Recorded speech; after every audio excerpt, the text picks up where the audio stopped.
The wind that tore through the town of Bitter Creek in the late winter of 1878 did not just chill the skin. It seemed to seek out the marrow of the bone. It rattled the loose boards of the boardwalks and whipped the tails of the few horses tethered along the main street, turning the frozen mud into a treacherous, uneven landscape of ruts and jagged peaks.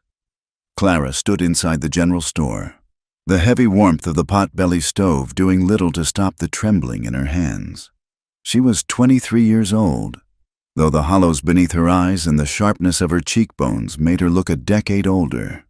Her coat was a faded gray wool, worn thin at the elbows and hem, and she clutched a threadbare shawl tight against her chest as if it could hold her shattering dignity together. Across the scarred oak counter, Silas Vance, the store owner, leaned forward. He was a thick-set man with a face that always appeared greasy. His eyes narrowed as he tapped a thick finger against the open ledger. "I have told you, Mrs. Bishop," Silas said, his voice loud enough to carry to the two women pretending to inspect a bolt of calico near the window. "The credit is gone, dry. You are already over $4.50. Clara flinched at the number. $4 might as well have been 4,000. "I just need a small sack of flour and perhaps a tin of coffee," Clara whispered, her voice cracking. "I have some sewing work promised to Mrs. Miller next week. I can pay you then. Please, Mr. Vance," Silas laughed, a dry, humorless sound. "Promises. Your husband paid in promises too, and look where that left me. He died owing me $20, and I have yet to see a penny of it." The mention of her husband made Clara's stomach turn over. Even 6 months in the grave, Thomas Bishop still held her throat in his grip. From the corner of the store, "Mrs." Higgins whispered to her companion, the sound hissing through the air like steam. "Asking for credit again, as if she has not shamed herself enough. They say she went to the saloon back in October, begging for coins from the drovers." "No better than a saloon girl," the other woman agreed, her tone dripping with righteous judgment. Clara heard them. She always heard them. The heat flushed up her neck, burning despite the cold draft leaking in from the door. She had gone to the saloon. Yes, but only to ask the owner if he needed a scrub woman. She had been turned away with a lewd suggestion that sent her running into the alley, retching. But the town had written its own story, one where she was a fallen woman rather than a desperate one. Silas leaned closer, the smell of stale tobacco clinging to his mustache. He lowered his voice, though the malice remained. "Now, there are ways to work off a debt. Clara, a woman in your position, alone. You have commodities other than coins." He let his gaze drop to her chest, then back to her eyes, a smirk curling his lip. The implication hit her like a physical blow. The room seemed to tilt. Clara gripped the edge of the counter, her knuckles white. "No," she breathed. "Then get out," Silas snapped, straightening up and slamming the ledger shut. "And if you do not have that $4.50 by the end of the week, I will come to that room of yours and take whatever is left in it, even if it is just the bed you sleep on." Clara turned and fled, the bell above the door clattering violently as she shoved her way out into the biting wind. The air outside was a shock, stealing the breath from her lungs. Dust and grit, kicked up by the gusts, stung her face. She kept her head down, staring at her broken boots. The leather was cracked, and the sole of the left one was separating, letting the icy slush seep into her stocking. She walked quickly, hugging the wall of the livery stable, trying to make herself invisible. 2 cowboys leaned against a support post, smoking hand-rolled cigarettes. As she passed, one nudged the other. "There goes the widow Bishop," he murmured. "Skinny thing, ain't she? Looking at her, you'd think she'd break if you touched her. Maybe she likes it rough." The other chuckled. "Her man sure thought so." Clara stumbled, her foot catching on a frozen ridge of mud. The memory assaulted her without permission, the sound of the front door slamming late at night, the heavy, uneven footsteps of Thomas stumbling into the dark house. She remembered the smell of cheap whiskey and sweat, the terrifying weight of him pinning her to the mattress, his rough beard scratching her face as she stared at a crack in the ceiling. praying for him to pass out. "Just lie still," she told herself, the old mantra echoing in her mind. "If you lie still, it ends faster." She remembered the pain, always the pain, and the terror of the night she went into labor 3 years ago. Thomas had been too drunk to fetch the doctor. She had birthed their son alone on blood-soaked sheets, screaming into a pillow so the neighbors would not hear. The baby had been blue and silent, a perfect, tiny thing that never took a breath. Thomas had looked at the small bundle the next morning and asked why she hadn't made him coffee yet. A sob caught in her throat, but she swallowed it down. Crying was a luxury she could not afford. It took energy, and she had none left. She stepped off the boardwalk to cross the street, the wind whipping her skirt around her legs. The dust swirled in a blinding cloud, obscuring her vision. She did not hear the heavy rumble of wheels until the shout rang out. "Whoa! Hold up!" A massive shape loomed out of the dust, a pair of dark horses and the tall wheel of a buckboard wagon. Clara froze, her muscles locking up in pure panic. She stood paralyzed in the mud, staring up at the hooves that were seconds from striking her down. The horses reared back, their iron shoes sparking against a stone. As the driver hauled on the reins with powerful hands, the wagon skidded sideways, mud spraying, and came to a halt only 3 feet from where she stood, heart hammering against her ribs like a trapped bird. Clara gasped for air. The man on the wagon seat did not yell. He did not curse her for being a fool as the townspeople would have. He simply wrapped the reins around the brake lever and stepped down. He was tall, well over 6 feet, with shoulders that strained the fabric of his heavy shearling coat. His hat was pulled low, but beneath the brim, his eyes were the color of slate, gray and unreadable. He wore fine leather gloves and boots that, while muddy, were of a quality Clara had not seen in years. The street had gone quiet. A few people stopped to watch. This was Ethan Caldwell. Everyone knew Ethan Caldwell. He owned the Iron Creek Ranch, the largest spread of land in the territory, stretching from the river all the way to the foothills. He was a man of immense wealth and even immense silence, rumored to be ruthless in business and cold in heart. Ethan approached her slowly, as one might approach a spooked colt. He stopped a polite distance away, towering over her. "Mrs. Bishop," he said. His voice was deep, a baritone that seemed to vibrate in the cold air. It was not unkind, but it carried an authority that made Clara want to shrink into the ground. She looked up, her eyes wide and terrified. I'm sorry, Mr. Caldwell. The dust. I did not see." Ethan looked at her. He took in the gray face, the trembling lips, the coat that was far too thin for the weather. He recognized her. Of course. He remembered Thomas Bishop, a man who bought cattle he could not afford and beat his horses when they could not pull the load. Ethan had once intervened when he saw Thomas striking a mare outside the saloon, and Thomas had snarled that a man could do what he liked with his own property. Ethan knew he had likely applied the same logic to his wife. "Are you injured?" Ethan asked. "No," Clara said quickly, stepping back. "No, I am fine." Ethan frowned slightly. He saw the way she held her arm, protective and tight against her ribs. He took a half step forward, his hand lifting instinctively as if to steady her. "You are shaking," he noted, as his gloved hand hovered near her elbow. Clara flinched violently. Her body reacted before her mind could stop it. A sharp intake of breath, a rigid stiffening of her spine, her eyes darting for an escape route. Ethan stopped instantly. He saw the raw terror in her gaze, not the fear of a wagon accident, but the fear of a man's touch. He slowly lowered his hand to his side.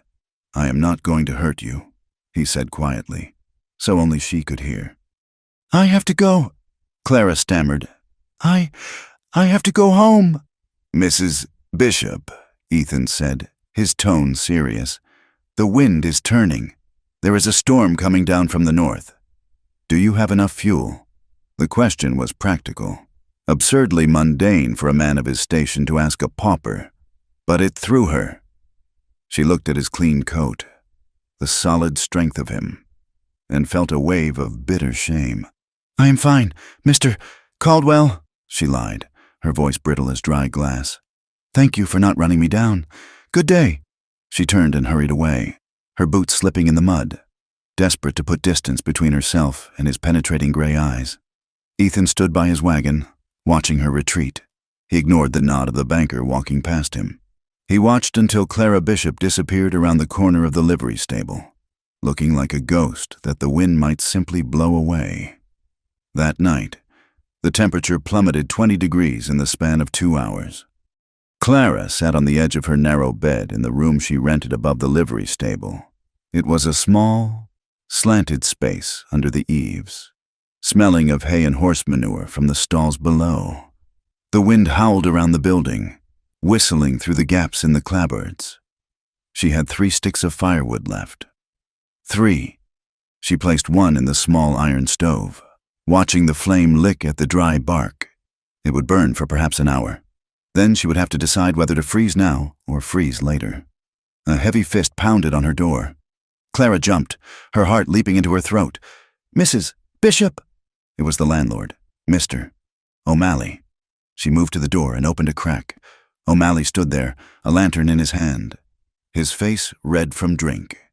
"It is freezing in here," he grunted, pushing the door open wider despite her resistance. "You are wasting heat if you don't keep that stove fed." "I am managing," Clara said, clutching her shawl. "Managing?" he scoffed. "Silas Vance tells me you have no money. My rent is due on Friday. $2. I will have it." Clara lied again. It was becoming a habit, these small, desperate falsehoods. "If you do not have it by noon on Friday, you are out," O'Malley said, pointing a thick finger at her. "I have a driver coming through next week who will pay cash. I am running a business, not a charity ward for widows who are too proud to work on their backs." He slammed the door, leaving her in the dim light. Clara sank to the floor, burying her face in her hands. The cruelty of the town felt heavier than the snow that was beginning to pile up against the window pane. By midnight, the fire was dead. Clara put on every piece of clothing she owned, 2 dresses, 3 pairs of stockings, and her coat, and huddled under the thin, scratchy blanket. She could see her breath in the air. She squeezed her eyes shut and tried to sleep, but the cold gnawed at her toes and fingers, a relentless, aching presence. 5 miles outside of town, the Iron Creek Ranch was a fortress against the storm. The main house was a sprawling structure of timber and stone, built to withstand the harsh prairie elements. In the study, a large fire roared in the stone hearth, casting a warm, orange glow over the leather armchairs and the walls lined with books. Ethan Caldwell sat at his heavy oak desk, reviewing a stack of cattle tallies. He held a glass of whiskey in one hand, the amber liquid catching the firelight. Across from him sat Dutch, his foreman. Dutch was a wiry man with skin like tanned leather and a mustache that drooped over his mouth. "We are going to lose a few calves if this keeps up," Dutch said, listening to the wind batter the shutters. "But the herd is mostly in the lower pasture. They should have enough shelter in the timber." Ethan nodded, making a mark on the paper. "Double the feed for the horses in the morning, and tell the boys to check the line shacks. If anyone gets stranded out there, they won't last the night." "Right," Dutch said. He hesitated, turning his hat in his hands. "Cook says he needs help in the kitchen. Says his arthritis is flaring up with the cold, and he can't lift the heavy sacks of flour anymore. And Mrs. Gable isn't coming out of town until the road's clear." "Find someone," Ethan said, not looking up. "Pay them well. It's hard to find good help in winter," Dutch muttered. "Unless you want to scrape the bottom of the barrel. Saw you talking to that Bishop woman in town today." Ethan's hand paused. He looked up, his expression unyielding. And nothing," Dutch said quickly, sensing the shift in the air. "Just, folks say she's bad luck, say she's crazy, skittish as a wild hare and twice as useless. Wouldn't want that kind of trouble out here." Ethan set his pen down. He thought of the woman standing in the mud, her eyes wide with a terror that had nothing to do with the horses and everything to do with the man standing before her. He remembered the bruise-like shadows under those eyes. "She is starving." "Dutch," Ethan said quietly. "She's town business. Dutch countered. Not ours. Ethan stared into the fire. Town business seems to involve kicking her while she is down. That husband of hers was a devil, Dutch admitted. But she ain't right. Boss, you saw her. She looks like she'd shatter if you looked at her crossways. We need a helper, Ethan said, effectively ending the conversation. If she asks for work, send her to me. If not, find someone else. Dutch nodded and left the room. Ethan remained alone, sipping his whiskey. The warmth of the fire felt suddenly indulgent. He thought of the thin coat Clara Bishop had been wearing. He thought of the way she had flinched. He had seen that look before. Years ago, on the face of a woman he had loved and failed. The memory was an old wound, one that had scarred over but still ached when the weather turned. He pushed the thought away, drained his glass, and listened to the wind scream. The next morning brought a white world. The snow had fallen thick and heavy, blanketing the town of Bitter Creek in silence. But the wind had not died. It had shifted, growing fiercer, whipping the snow into blinding drifts. Clara woke, or rather, rose from a sleepless stupor, stiff and aching. Her water pitcher had frozen solid. She heard the shouting before the door opened. O'Malley was arguing with someone in the hallway. Then her door burst open. Out, O'Malley roared. He was not drunk this morning. He was hungover and mean. I told you, Friday! It is Friday! It is barely dawn, Clara pleaded, standing up, her limbs clumsy with cold. Mr. O'Malley, look outside. I cannot go out. I have the driver downstairs right now with cash in hand. O'Malley yelled. He wants the room now, not later. You didn't pay. You didn't stay. That is the law. He strode into the room, grabbed her small battered trunk from the foot of the bed, and marched to the door. No! Clara cried, lunging for it. O'Malley ignored her. He walked to the top of the outdoor stairs that led down to the alley and heaved the trunk over the railing. It crashed into the slush below, the lock springing open, spilling her few meager dresses and personal items into the snow. Get out, he hissed, blocking the doorway. Before I call the sheriff and tell him you're trespassing. Clara stared at him, her chest heaving. There was no mercy in his eyes, none in the town. She grabbed her shawl, wrapped it tight, and ran down the stairs. She fell to her knees in the snow, frantically gathering her belongings. Her hands were numb within seconds. She shoved her clothes back into the trunk and managed to snap the latch shut. She stood up, shivering so hard her teeth chattered. Where could she go? The store? Silas would laugh at her. The church? The Reverend was currently in the next town over for a revival. A thought took hold of her, born of panic and delirium. The Miller homestead, Mrs. Miller had mentioned sewing work. The Millers lived 6 miles south. They were kind people. If she could just get there, maybe they would let her sleep in their barn. It was a foolish, desperate thought. 6 miles in a blizzard was a death sentence, but the alternative was sitting in the alley until she froze. Clara gripped the handle of her trunk. It was heavy, dragging her arm down. She began to walk. She kept her head down, moving toward the edge of town. The wind pushed against her, trying to knock her over. As she passed the last building, the blacksmith shop, the open prairie stretched out before her, a vast, terrifying expanse of white nothingness. She stepped onto the road. 1 hour later, Clara no longer knew where the road was. The world had dissolved into a swirling vortex of white. The sky and the ground were indistinguishable. The wind roared in her ears, a deafening, physical weight. She had lost the feeling in her feet a mile back. Now, her legs felt like heavy logs that she had to drag through the knee-deep drifts. Her trunk acted as an anchor, pulling her down, but she refused to let go.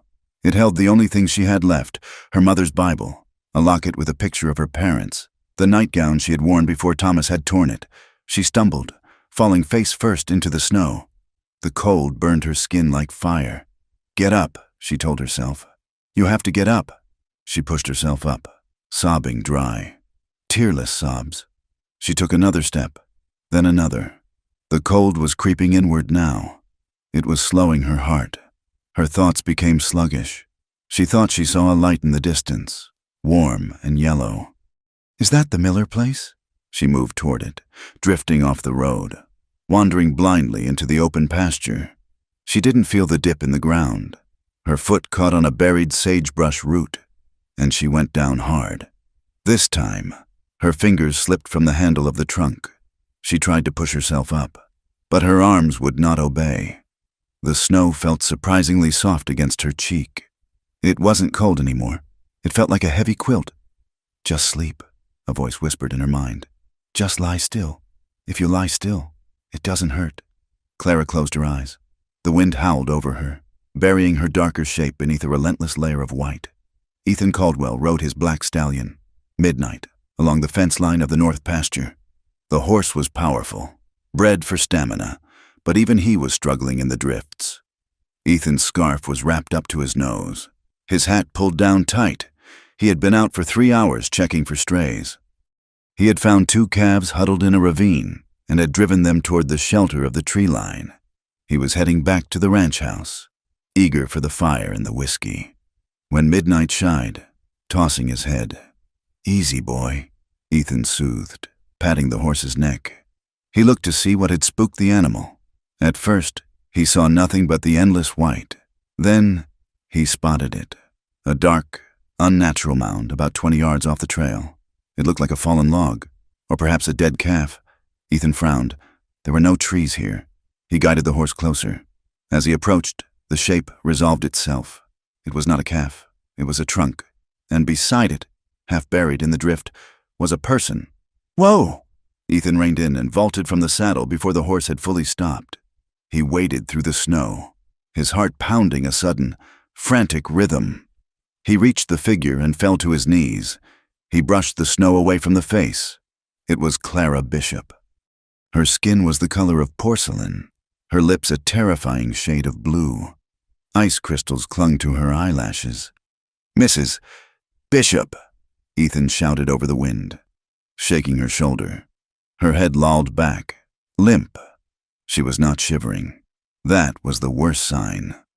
Ethan ripped his gloves off. He pressed his fingers to the side of her neck. For a terrible second, he felt nothing.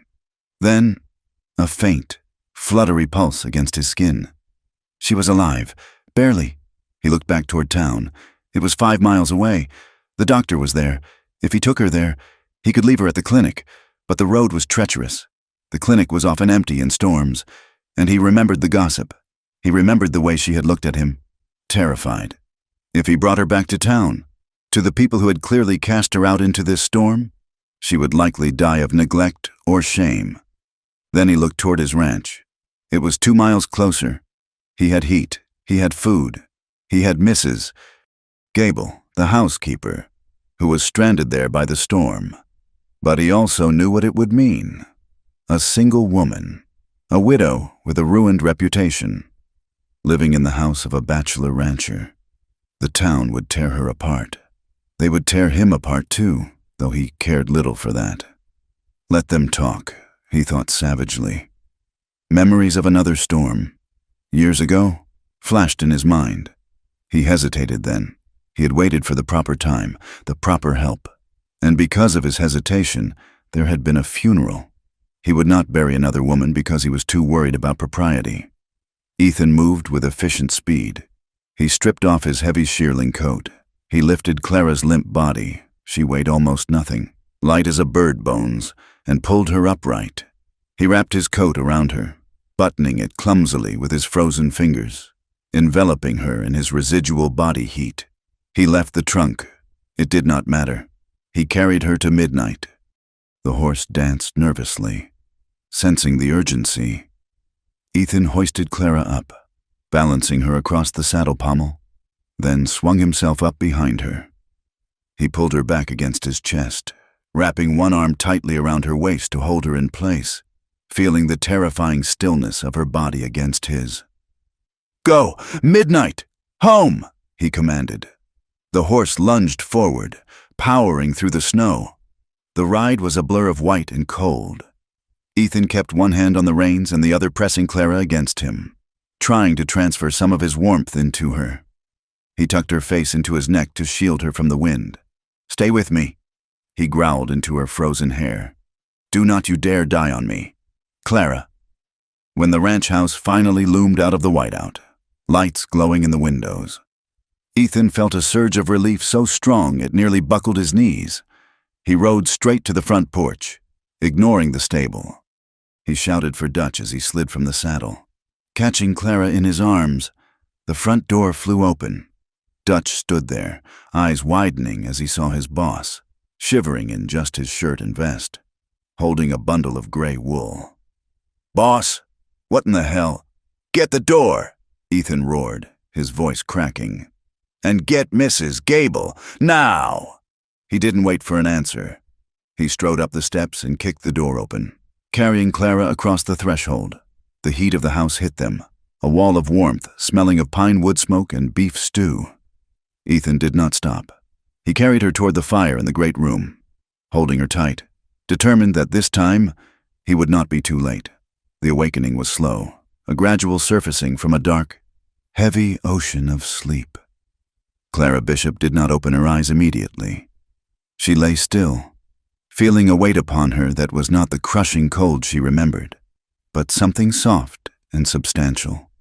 Quilts, layers of them, smelling of cedar and dried lavender. She took a breath, expecting the razor-sharp bite of the blizzard, but the air was still and warm.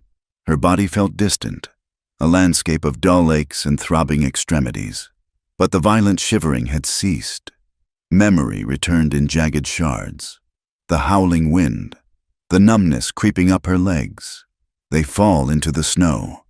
Then, strong arms lifting her, the smell of wet wool and horse sweat, and a deep voice commanding her to stay alive. Panic flared in her chest. She snapped her eyes open and sat up too quickly. The room spun. She was in a bed that was not her own, in a room she did not recognize. It was small but well made, with plaster walls and a sturdy oak dresser. A fire crackled in a small hearth in the corner, casting flickering shadows against the ceiling. Heavy footsteps sounded in the hallway outside. Clara scrambled backward, pressing herself against the wooden headboard, clutching the quilt up to her chin. Her heart hammered against her ribs like a trapped bird. Footsteps meant men. Footsteps meant demands. The door handle turned. Clara stopped breathing, but it was a woman who entered. She was broad-hipped and gray-haired, wearing a crisp apron over a dark dress, carrying a steaming tray. She stopped when she saw Clara awake and huddled against the wall. "Easy now," the woman said, her voice brisk but kind. "You are safe. You are at the Iron Creek Ranch." "The ranch?" Clara whispered. Her voice was a rasp, unused and dry. "Mr. Caldwell brought you in 2 nights ago," the woman explained, setting the tray on the bedside table. "I am Mrs. Gable, the housekeeper. We were not sure you would wake up. Truth be told, you were frozen half to death." Clara stared at the steam rising from the bowl of broth. 2 nights. She had been unconscious for 2 days. "Mr. Caldwell," Clara repeated. The image of the man on the wagon came back to her, the slate-gray eyes, the sheer size of him. He found me. Found you buried in a drift like a lost calf." "Mrs.," Gable said, pouring a cup of water. "He carried you in himself. Now drink this. Your body needs fuel." Clara took the cup with shaking hands. As the water soothed her parched throat, the reality of her situation settled over her like a shroud. She was in a stranger's house. She had been stripped of her clothes. She realized with a flush that she was wearing a clean, oversized flannel nightshirt and tended to look like a child. The shame was a hot, acidic wash in her stomach. She was the beggar widow, the failure who could not even leave town without collapsing. "I have to leave," Clara said, setting the cup down with a clatter. "I cannot pay for this. I have no money." "Mrs." Gable placed a firm hand on Clara's shoulder, pushing her gently back against the pillows. "The road to town is buried under 3 feet of snow. Mrs. Bishop, even the mail rider is not getting through. You are not going anywhere until the thaw." Later that afternoon, there was a knock at the door. It was different from Mrs. Gable's bustlings, a singular, heavy rap. Clara stiffened. "Come in," she said, pulling the quilt tighter. Ethan Caldwell stepped into the room. He seemed too large for the space. The ceiling felt lower, the walls closer. He was dressed in work clothes, a heavy flannel shirt, a dark vest, and denim trousers tucked into boots. He did not come to the bedside. He stood near the door, keeping the length of the room between them, his hands clasped behind his back. "Mrs. Gable tells me you are eating," Ethan said. His voice was low, rumbling in the quiet room. "Yes," Clara said. She could not meet his eyes. She looked at the buttons of his vest. "Mr. Caldwell, I thank you for saving me." "You were foolish," he said bluntly. Clara flinched, walking out into a whiteout with nothing but a shawl and thin boots. Ethan continued, his tone devoid of anger but heavy with judgment. "That road is no place for a woman alone in winter. You could have died within a mile." "I had no choice," Clara said, her defense rising from a place of exhaustion. "My landlord. He threw my trunk into the street. I had nowhere to go." "You could have come to the ranch," Ethan said. "I have a bunkhouse full of men who manage to ask for help when they need it." "I am not a man," Clara snapped, then immediately regretted it. She shrank back, waiting for the reprisal, the raised voice that always followed her defiance with Thomas. But Ethan did not raise his voice. He merely watched her, his expression unreadable. "No, you are not, and that makes the town's treatment of you all the more shameful." Clara's throat tightened. "I have no family. Mr. Caldwell, no money. The store owner cut off my credit. I was trying to reach the Miller homestead to beg for sewing work." "The Millers are good people, but they are 6 miles south," Ethan said. "You made it 4 miles off course." Silence stretched between them, filled only by the popping of the firewood. Clara felt the weight of her debt to him. He had saved her life, fed her, and housed her. In the eyes of the world, she belonged to him now, in whatever way he chose to claim. The thought made bile rise in her throat. "I will pay you back," she said, her voice trembling. "I can work. I can scrub floors. I can mend." Ethan studied her. He saw the terror vibrating in her frame, the way she tracked his slightest movement like a cornered hare. He remembered the rumors in town, that she was loose, that she was desperate. Looking at her now, he saw only a woman who had been hunted. "I am short-handed," Ethan said slowly. "Mrs. Gable cannot manage the house alone in winter, and my cook has arthritis in his hands. I need someone to help in the kitchen, mend the tack and clothes for the hands, and perhaps help me tally the ledgers in the evenings. My handwriting is poor, and Dutch tells me you are educated." Clara looked up, surprised. "You want to hire me?" "I am offering a trade," Ethan corrected. "Room and board for the remainder of the winter. You work for your keep. When the roads clear in spring, if you wish to leave, I will provide you with a horse and enough wage to get you to the city, if that is your aim. No debts, no interest." Clara searched his face for the trap. There was always a trap. Men did not offer safety without a price. Usually one paid in the dark. "And is that all?" Ethan's eyes narrowed slightly. Understanding her meaning, the temperature in the room seemed to drop. "I run a cattle ranch, Mrs. Bishop, not a brothel. I expect hard work, nothing else." He saw her shoulders sag, the tension leaving her body in a rush. "I accept," she whispered. "I have no other choice." "Good," Ethan said. He turned to leave, his hand on the latch. "Rest today. You start tomorrow." The routine of the Iron Creek Ranch was a wheel that turned without ceasing, regardless of the weather. Clara found her place within the spokes of it. She rose before dawn, the floorboards freezing beneath her feet, to help the cook, an elderly man named Gus who grunted more than he spoke. She peeled mountains of potatoes until her fingers were stained brown, rolled out biscuit dough, and stirred cauldrons of oatmeal that bubbled like volcanic mud. The ranch hands ate at a long wooden table in the main hall.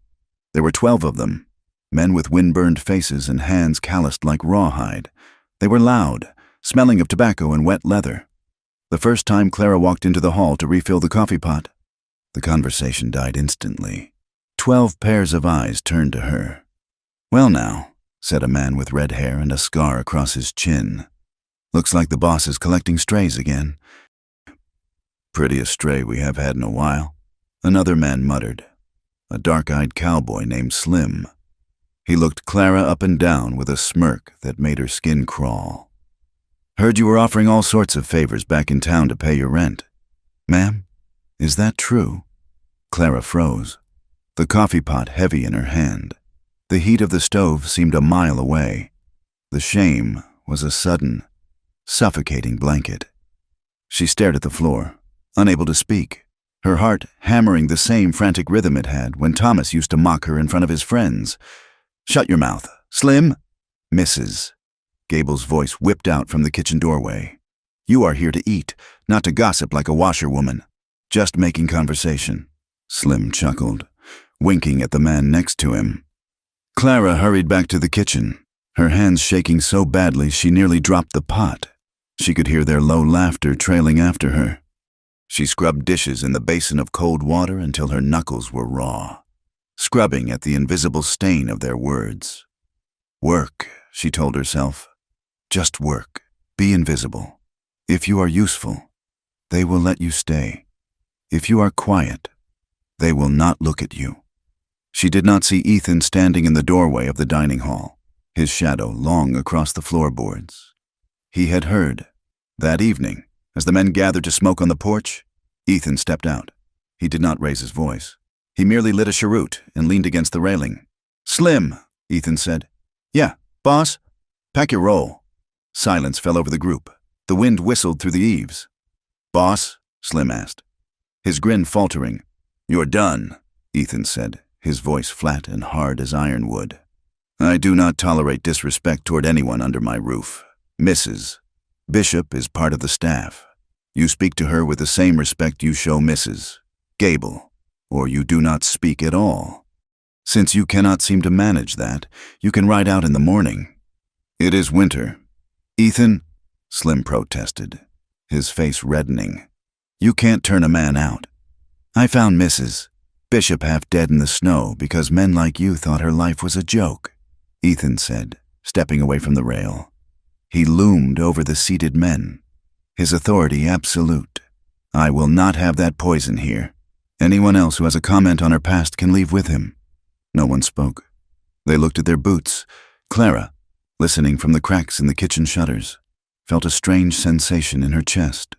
It was not quite safe, but it was the absence of immediate danger. A man had used his strength to shield her, rather than crush her. The concept was so foreign she did not know where to place it. Weeks passed. The winter was relentless, a series of blizzards separated by days of gray, dust-laden wind that scoured the paint from the buildings. Clara worked until her back ached, but she found a strange solace in the exhaustion. It kept the memories at bay. When she wasn't cooking or cleaning, she sat in the corner of the study, mending shirts. She began to notice the land. Through the windows, the Iron Creek Ranch was a harsh masterpiece. The pastures were sweeping sheets of white, broken only by the dark lines of fences and the distant, jagged teeth of the mountains. The cottonwoods along the creek stood like skeletal fingers against the sky. It was a brutal landscape, one that could kill without malice. But there was an honesty to it. The sky was so wide it made the town feel like a cage. One morning, the wind shifted, blowing in dry and cold from the north. The snow had crusted over with ice. "We need to check the North Line shack," Ethan announced at breakfast. "We are missing a count on the supplies up there, and I need to see if the roof held up under that last snow." He looked across the room to where Clara was stacking plates. "Mrs. Bishop, I need you to come. I need the inventory tallied and written down properly. And as I said, my writing is poor." Clara dropped a fork. It clattered loudly against the wood. "Me? It is a 2-hour ride," Ethan said. "We will be back before supper." Panic, cold and sharp, pierced her chest. To be alone with him. Miles from the house, miles from Mrs. Gable. She remembered Thomas taking her for a drive in the buggy, out to the edge of the reservoir. He was smiling then, but when they were far enough away that no one could hear a scream, the smile had vanished. "You think you are better than me. Clara, you think you can hide things?" I have bread rising," Clara stammered, wiping her hands on her apron. "I cannot leave." Ethan watched her. He saw the way her eyes dilated, the way she unconsciously backed toward the wall. He realized his mistake. He had thought of her as an employee, forgetting she was a wounded animal. He paused, adjusting his hat. "Actually," he said smoothly, "Mrs. Gable needs to check the pantry stores at the shack as well. We will take the wagon. It will be slower, but we can bring back any hides the boys left up there." He looked at Clara. "If Mrs. Gable comes, can you manage the tally?"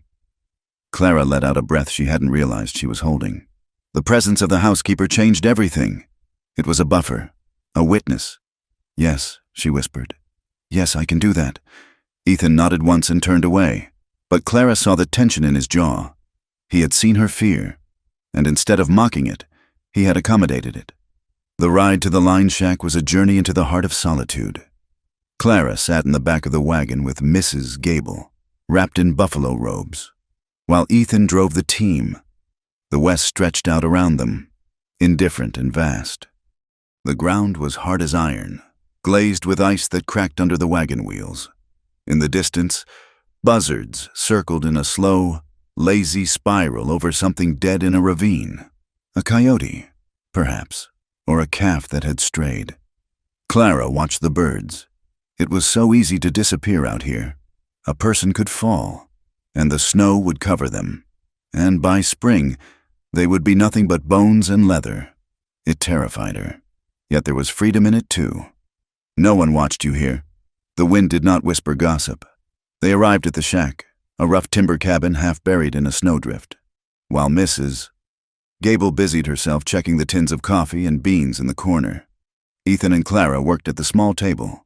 Ethan called out numbers from the shelves, and Clara wrote them in the ledger, her handwriting neat and looping.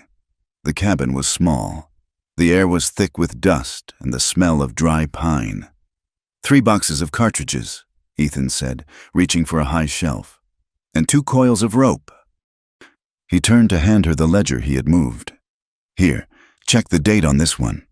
He stepped closer to hand it to her. The space was tight. As he reached out, the cuff of his heavy coat brushed against her wrist. It was nothing touching, a graze of wool against skin, but for Clara, it was a trigger pulled. A jolt of electricity shot through her arm. The memory of Thomas grabbing her wrist, the bruising grip, the twist that forced her to her knees, flashed before her eyes with blinding clarity. Clara gasped, a sharp, strangled sound. She jerked her hand back as if burned. The ledger slipped from her fingers and hit the floor with a loud thud. She scrambled backward, her chair screeching against the wood floor, until her back hit the log wall. She was hyperventilating, her chest heaving, her eyes wide and unseeing. "No," she whimpered. I didn't mean to." Mrs. Gable dropped a tin of beans. Ethan froze. He held his hands up, palms open, showing he held nothing. He did not move toward her. He stayed perfectly still, like a statue carved from granite. "Clara," he said softly. It was the first time he had used her given name. "I am not him." Clara blinked, the room slowly coming back into focus. She saw the dust motes dancing in the shaft of sunlight. She saw Mrs. Gable looking at her with pity. She saw Ethan, standing 6 feet away, his face pale beneath his tan. She slid down the wall slightly, clutching her chest. I'm sorry, you startled me." Ethan slowly lowered his hands. He crouched down to pick up the ledger, keeping his movements deliberate and slow. He placed it on the table. "He hurt you," Ethan said. It was not a question. It was a statement of fact, delivered with a quiet fury that was not directed at her. Clara looked at her hands. They were trembling uncontrollably. "Thomas, he had a temper when he drank, and when he didn't, he did more than have a temper. Ethan said, his voice tight. He made you afraid of your own shadow. I am sorry, Clara repeated, tears stinging her eyes. I am useless to you like this. I cannot even take a book from your hand. You are not useless, Ethan said firmly, and you have nothing to apologize for. We are done here. Let us go home. He walked out of the cabin into the cold air, needing to put distance between himself and the violence he could feel radiating from her memories. He wanted to find Thomas Bishop's grave and dig him up just to kill him again. That night, the wind returned with a vengeance. It rattled the shutters of the ranch house, sounding like someone trying to pry them open. Clara lay in her bed, staring into the darkness. Her wrist tingled where Ethan's coat had brushed it, but the sensation was getting mixed up in her mind with the phantom grip of her husband. She closed her eyes, and sleep took her. But it was not a kind sleep. She was back in the house in town. The door slammed, heavy boots on the stairs. Thomas was laughing, a low, wet sound. Where are you hiding? Clara, you know I like it when you hide. She was under the bed, pressing her face into the dust. He grabbed her ankle. He dragged her out, his fingers digging into her flesh. She tried to kick, but he was too heavy. He pinned her down, his weight crushing the air from her lungs. Just lie still, he hissed, his whiskey breath hot on her face. Just lie still and take it? The pain, the tearing, the suffocation. No! Clara woke up screaming. It was a raw, primal sound that tore through the silence of the house. She sat bolt upright, her heart pounding so hard it hurt. She was drenched in sweat, clutching the blankets to her chest, gasping for air. She heard running footsteps in the hall. Ethan appeared in her doorway. He was barefoot, wearing only trousers and his shirt, which was half unbuttoned, revealing a chest covered in dark hair. His hair was tousled from sleep, his eyes alert. Clara, he called out, stepping into the room. Clara scrambled back against the headboard, her eyes wild. In the shadows, his large frame was just a silhouette. It was him. It was Thomas. Don't, she screamed, throwing a pillow at him. Don't touch me. Get out. Ethan stopped dead. He saw the terror in her posture, the way she shielded herself. He realized instantly that she did not see him. She saw a monster. He did not advance. He did not try to hush her. Slowly, deliberately, Ethan backed out of the room. He stepped into the hallway, out of her line of sight. Clara huddled in the bed, shaking, waiting for the blow, waiting for the anger. But the room remained empty. Instead, she heard a rustling sound, then a heavy sigh. Ethan had sat down on the floor in the hallway, leaning his back against the wall right outside her open door. I am right here. Clara, he said. His voice was calm, deep, and steady. It came through the wood and the darkness, an anchor in the storm. I am not coming in. I am sitting on the floor. I have no weapon. I am just sitting. Clara's breathing hitched. She stared at the empty doorway. Why? She whispered. Because you are scared, Ethan said. And you should not be scared alone. Silence stretched between them, but it was different now. It was not empty. I had a dream, Clara said, her voice trembling. He was here. He is dead, Ethan said firmly. He is 6 feet under the frozen ground, and he is never coming back. You are at Iron Creek. You are safe. Clara pulled her knees to her chest. I can still feel him. Sometimes, his hands. Ethan was silent for a long time. Outside, the wind howled. I have nightmares too, he said softly. Clara blinked. You? Years ago, Ethan began, speaking to the opposite wall. There was a blizzard, worse than this one. I was engaged to be married. Her name was Sarah. Clara held her breath. She had never heard him speak of this. No one in town spoke of it, other than to say he had a tragic past. She went out riding, Ethan continued, his voice rough. She was a good rider, better than me, but the storm came out of nowhere. I went out to find her. I searched for 2 days. He paused. Clara could hear the pain in the silence, fresh as a wound. I found her, he said, But I was too late. She had tried to shelter near the creek. If I had ridden east instead of west, if I had been an hour faster, it was not your fault, Clara whispered. It felt like it, Ethan said. It still feels like it. I swore then I would never let anyone I cared about depend on me again, because I failed them. Clara listened to his breathing in the hallway. She realized then that his distance, his coldness, was not arrogance. It was armor. He was just as terrified as she was, not of violence, but of loss, of his own perceived inadequacy. You found me, Clara said quietly. Yes, Ethan said. I found you. You were not too late for me. She heard him shift on the floorboards. No, I suppose I wasn't. Clara lay back down, clutching the quilt. The terror of the nightmare had receded, replaced by a strange, fragile warmth. The man sitting outside her door was not a monster. He was a guardian, keeping watch against the ghosts that haunted them both. Ethan, she whispered, I am here. Thank you. Go to sleep. Clara, I will be here until morning. And for the first time in years, Clara closed her eyes and slept without fear, lulled by the rhythmic breathing of the man on the other side of the wall. The grip of winter began to loosen its jaw on the Iron Creek ranch, though it did so with a reluctance that left the land scarred and sullen. February bled into March, and the white drifts that had buried the fences receded, revealing a landscape of churning brown mud and gray, matted grass. The wind no longer carried the scent of snow, but rather the heavy, wet smell of thawing earth and rotting leaves.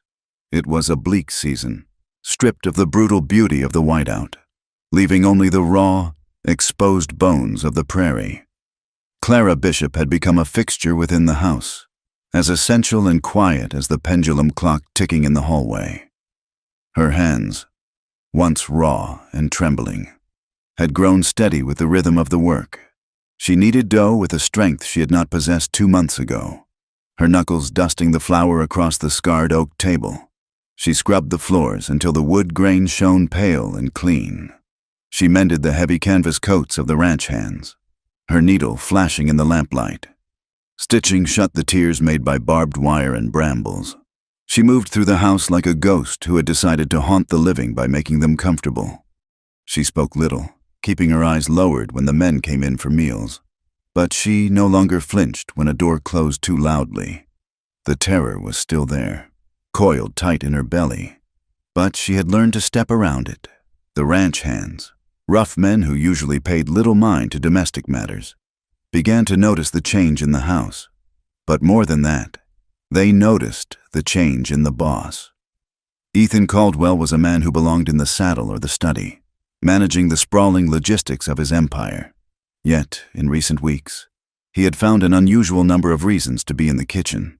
One Tuesday evening, as the sun dipped below the horizon, painting the sky in bruised purples and charcoals, Clara was finishing the dishes. The water in the basin was cooling, greased with the remnants of the beef stew. Ethan entered through the back door, stomping the mud from his boots. He carried a toolbox in one hand and a piece of planed oak in the other. Clara paused, her hands submerged in the water. Mr. Caldwell, is something broken? Ethan did not look at her directly. He knelt by the threshold between the kitchen and the pantry. This step, he said, his voice low. It creaked when Mrs. Gable walked on it this morning. The wood is rotting underneath. It is unsafe. Clara watched him. She had walked over that step 100 times and never heard a sound. I had not noticed. Sir. It is unsafe, he repeated firmly, prying the board loose with a hammer. He worked in silence, the muscles of his back shifting beneath his flannel shirt. Clara went back to washing, but her awareness of him was a physical pressure in the room. He was close, barely 5 feet away. She could smell the scent of him, leather, tobacco, and the crisp outdoor air. Every so often, she felt the weight of his gaze. He would pause, hammer in hand, and look toward the sink. He watched the curve of her neck as she bent over the basin, the stray wisp of hair that had escaped her pins. When she turned to dry a plate, His eyes would snap back to the wood, his jaw set in a hard line. It was not a predatory look. Clara knew what predatory looked like. She had lived with it for 3 years. This was something else. It was a look of hunger. Yes, but a hunger that seemed to be fighting itself, a longing that was laced with restraint. Mrs. Gable, entering from the dining hall with a stack of bowls, paused. She looked at Ethan on the floor, then at Clara by the sink.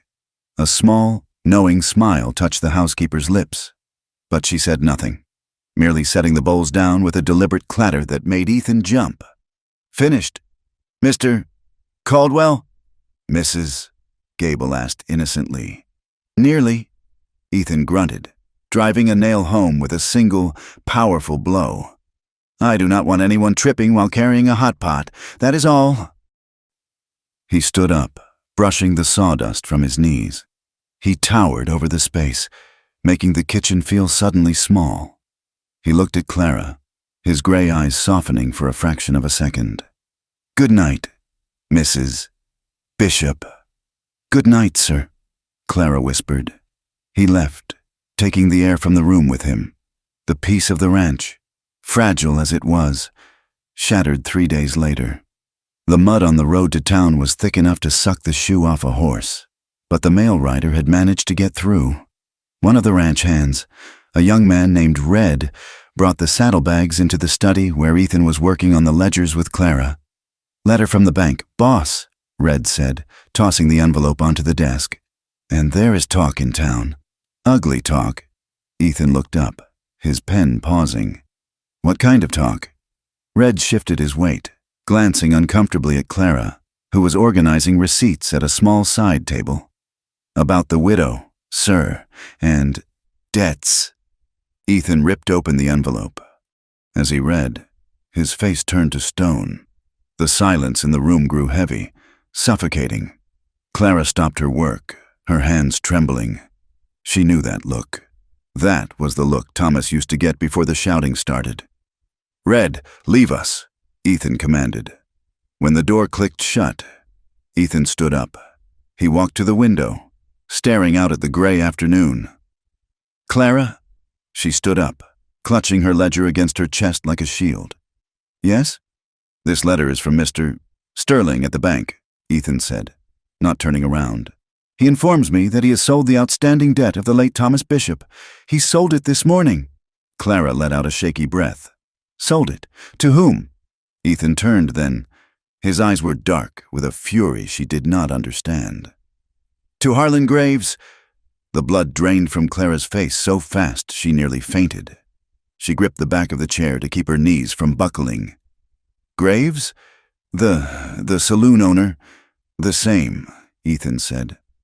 "Why would a saloon owner buy a dead man's debt, Clara, unless he had a way to collect?" Clara closed her eyes. The memory she had tried to bury, the secret she had carried through the blizzard, clawed its way up her throat. "I signed a paper," she whispered. Ethan went very still. "What paper?" "Before the eviction," Clara cried softly, the words tumbling out.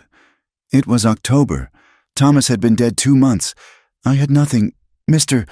Sterling told me he would seize the furniture. I went to the saloon.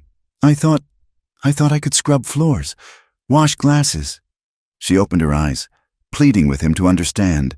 "Mr. Graves." He laughed at me. He said he didn't need a scrub woman, but he said he would loan me $50 to keep the landlord away if I signed a contract. "What were the terms?" Ethan asked, his voice terrifyingly calm. "If I could not repay the $50 plus interest by the first day of spring," Clara sobbed, "I would work off the debt in his establishment." Under his direction, Ethan closed his eyes and exhaled a long, sharp breath through his nose. He knew Harlan Graves. He knew the man's reputation. Graves didn't hire waitresses. He enslaved women. He used the law as a trap, binding desperate women with contracts that compounded interest faster than they could earn, ensuring they never left his upstairs rooms. "I thought I could get sewing work," Clara wept. "I thought I could pay it back. I was so hungry.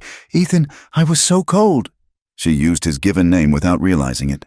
Ethan crossed the room in 2 long strides. For a moment, Clara flinched, expecting a blow, but he stopped a foot away. His hands clenched at his sides, fighting the urge to destroy something. "He bought the bank debt to add to his own claim," Ethan said, his voice grinding like gravel. "He holds the mortgage on your life, Clara, and the first day of spring is next week." "I have to leave," Clara gasped, turning toward the door. "I cannot bring this on you. He will come here. He will drag me back." "You are not going anywhere," Ethan snapped. "He has the law." "He has a piece of paper," Ethan corrected. "And I have a Winchester."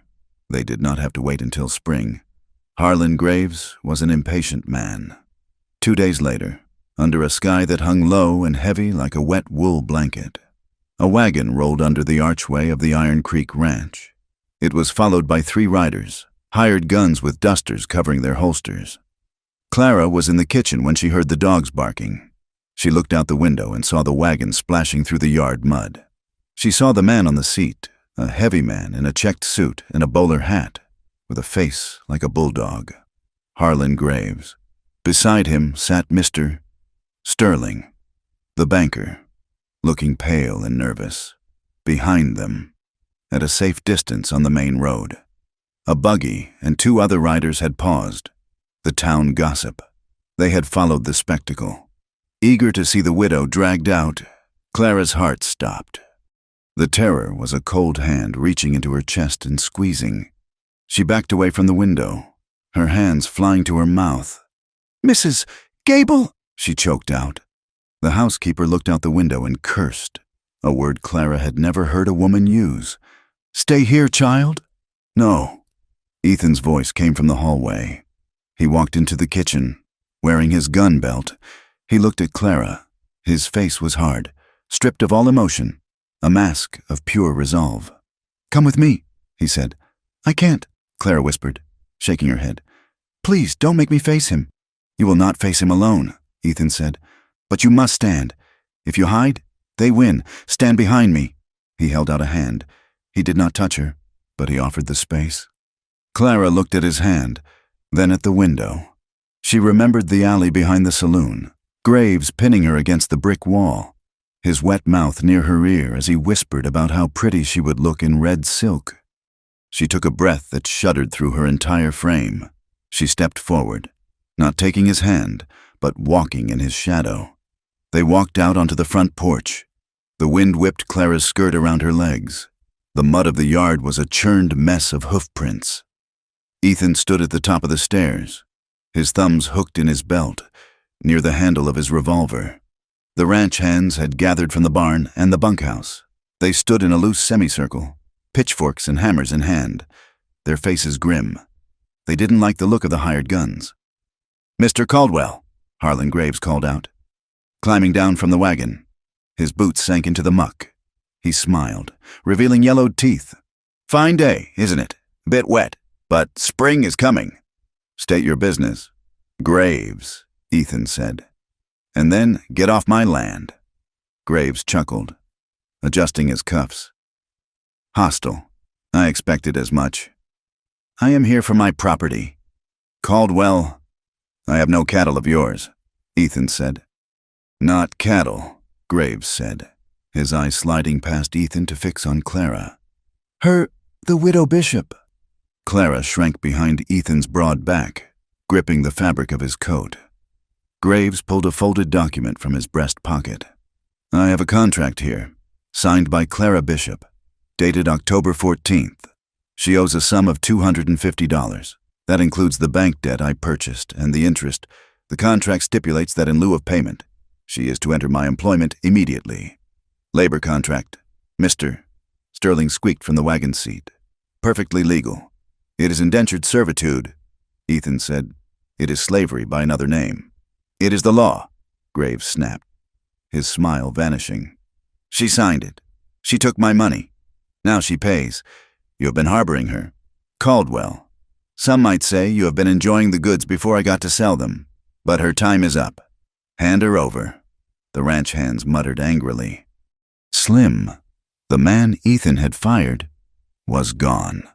But the others had grown protective of the quiet woman who mended their shirts. "She is not going with you," Ethan said.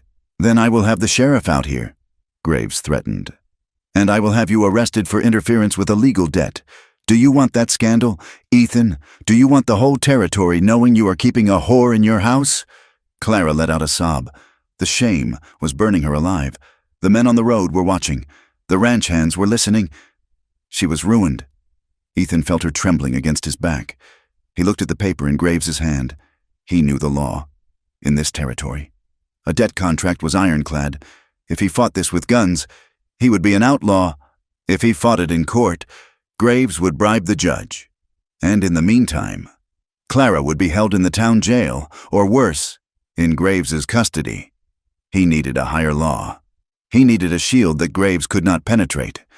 He looked at the saloon owner, and a cold clarity settled over him. "The contract is for Clara Bishop?" Ethan asked. "That is right," Graves said. "And it claims her labor for a debt. Every hour of it."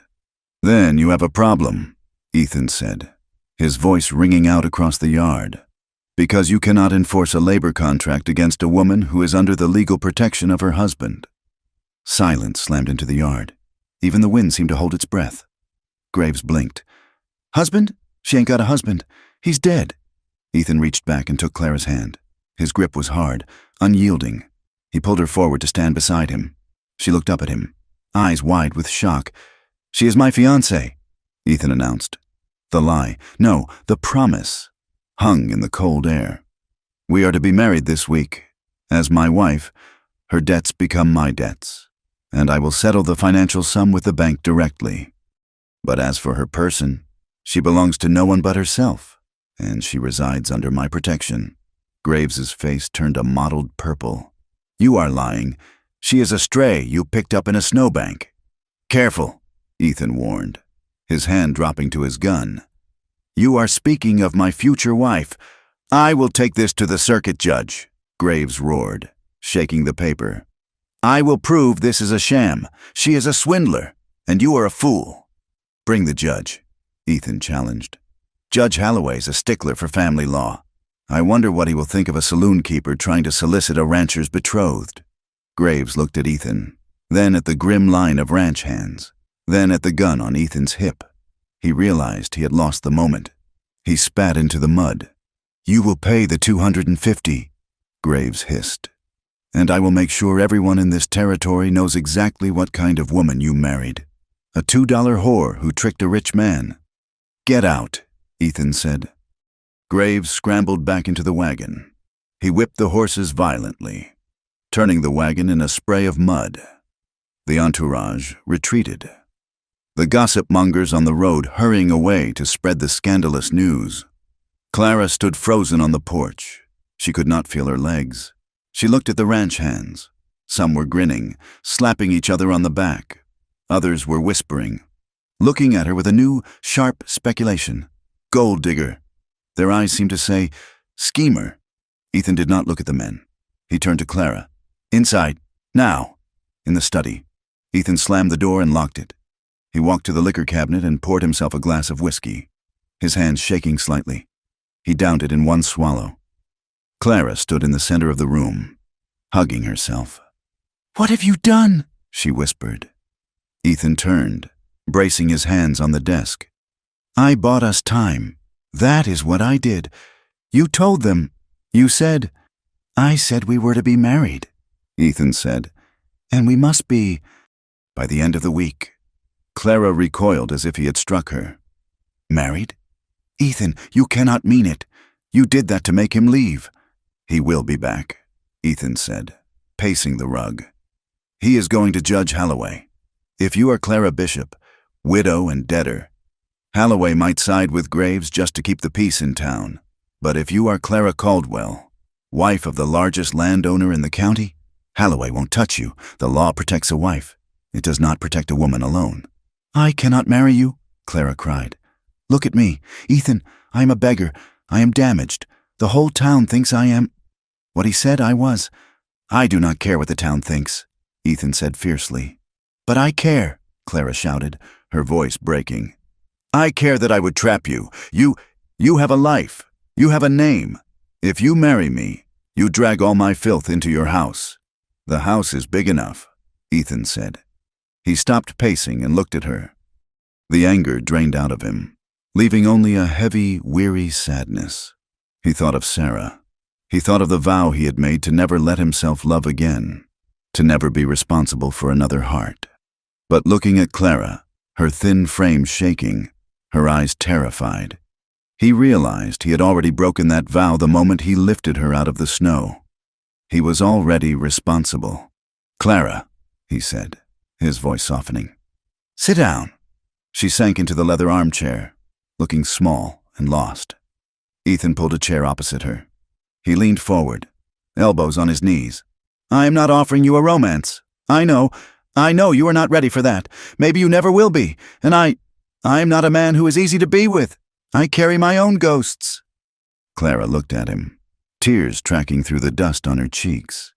"But I can offer you safety," Ethan said. "Real safety. Not just a lock on the door, a name, a legal standing. If you marry me, graves cannot touch you. No man can ever force you to sign anything again." Clara's breath hitched. Safety. It was the one thing she had craved for 3 years. But the cost. "A marriage," she whispered, her face flushing scarlet. "A marriage means duties, expectations." She could not say the words. The bed, the dark, the weight. Ethan understood. He saw the panic flaring in her eyes. "No," he said firmly. Clara looked up.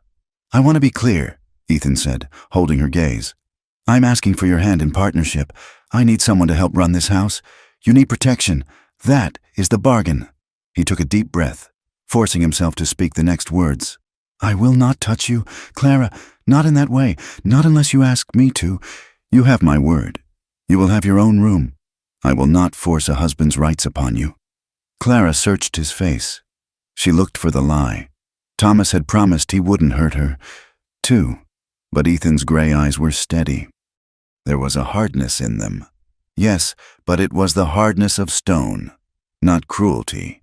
Dependable. "You want a family," Clara said softly. "I heard you speak Dutch once. You want children." Ethan looked away, a muscle ticking in his jaw. "I want a lot of things I cannot have. I want to not have failed Sarah. I want to undo the past. But we live in the present, and in the present, I cannot let them drag you to that saloon."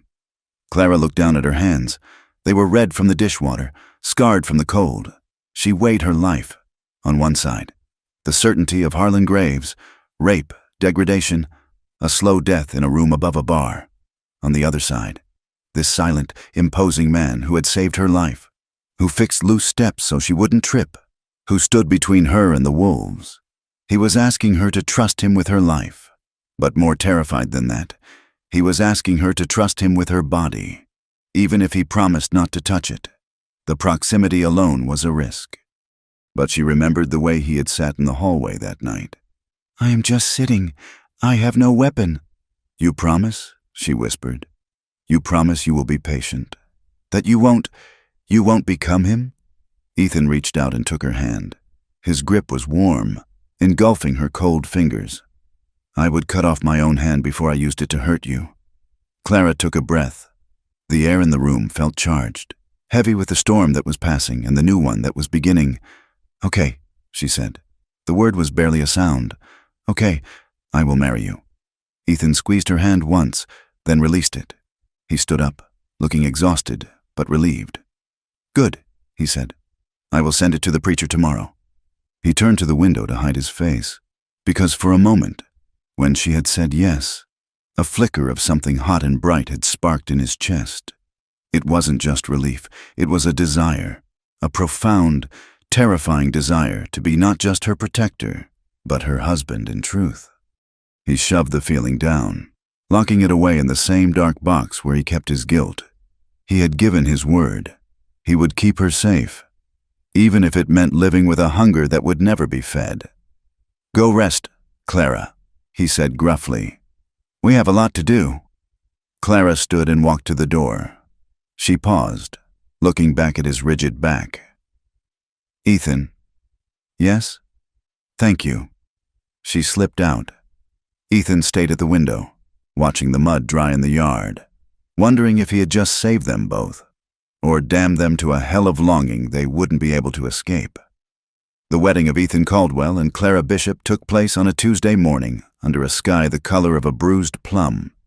The clouds hung low and heavy over Bitter Creek, threatening a sleet that had not yet decided to fall.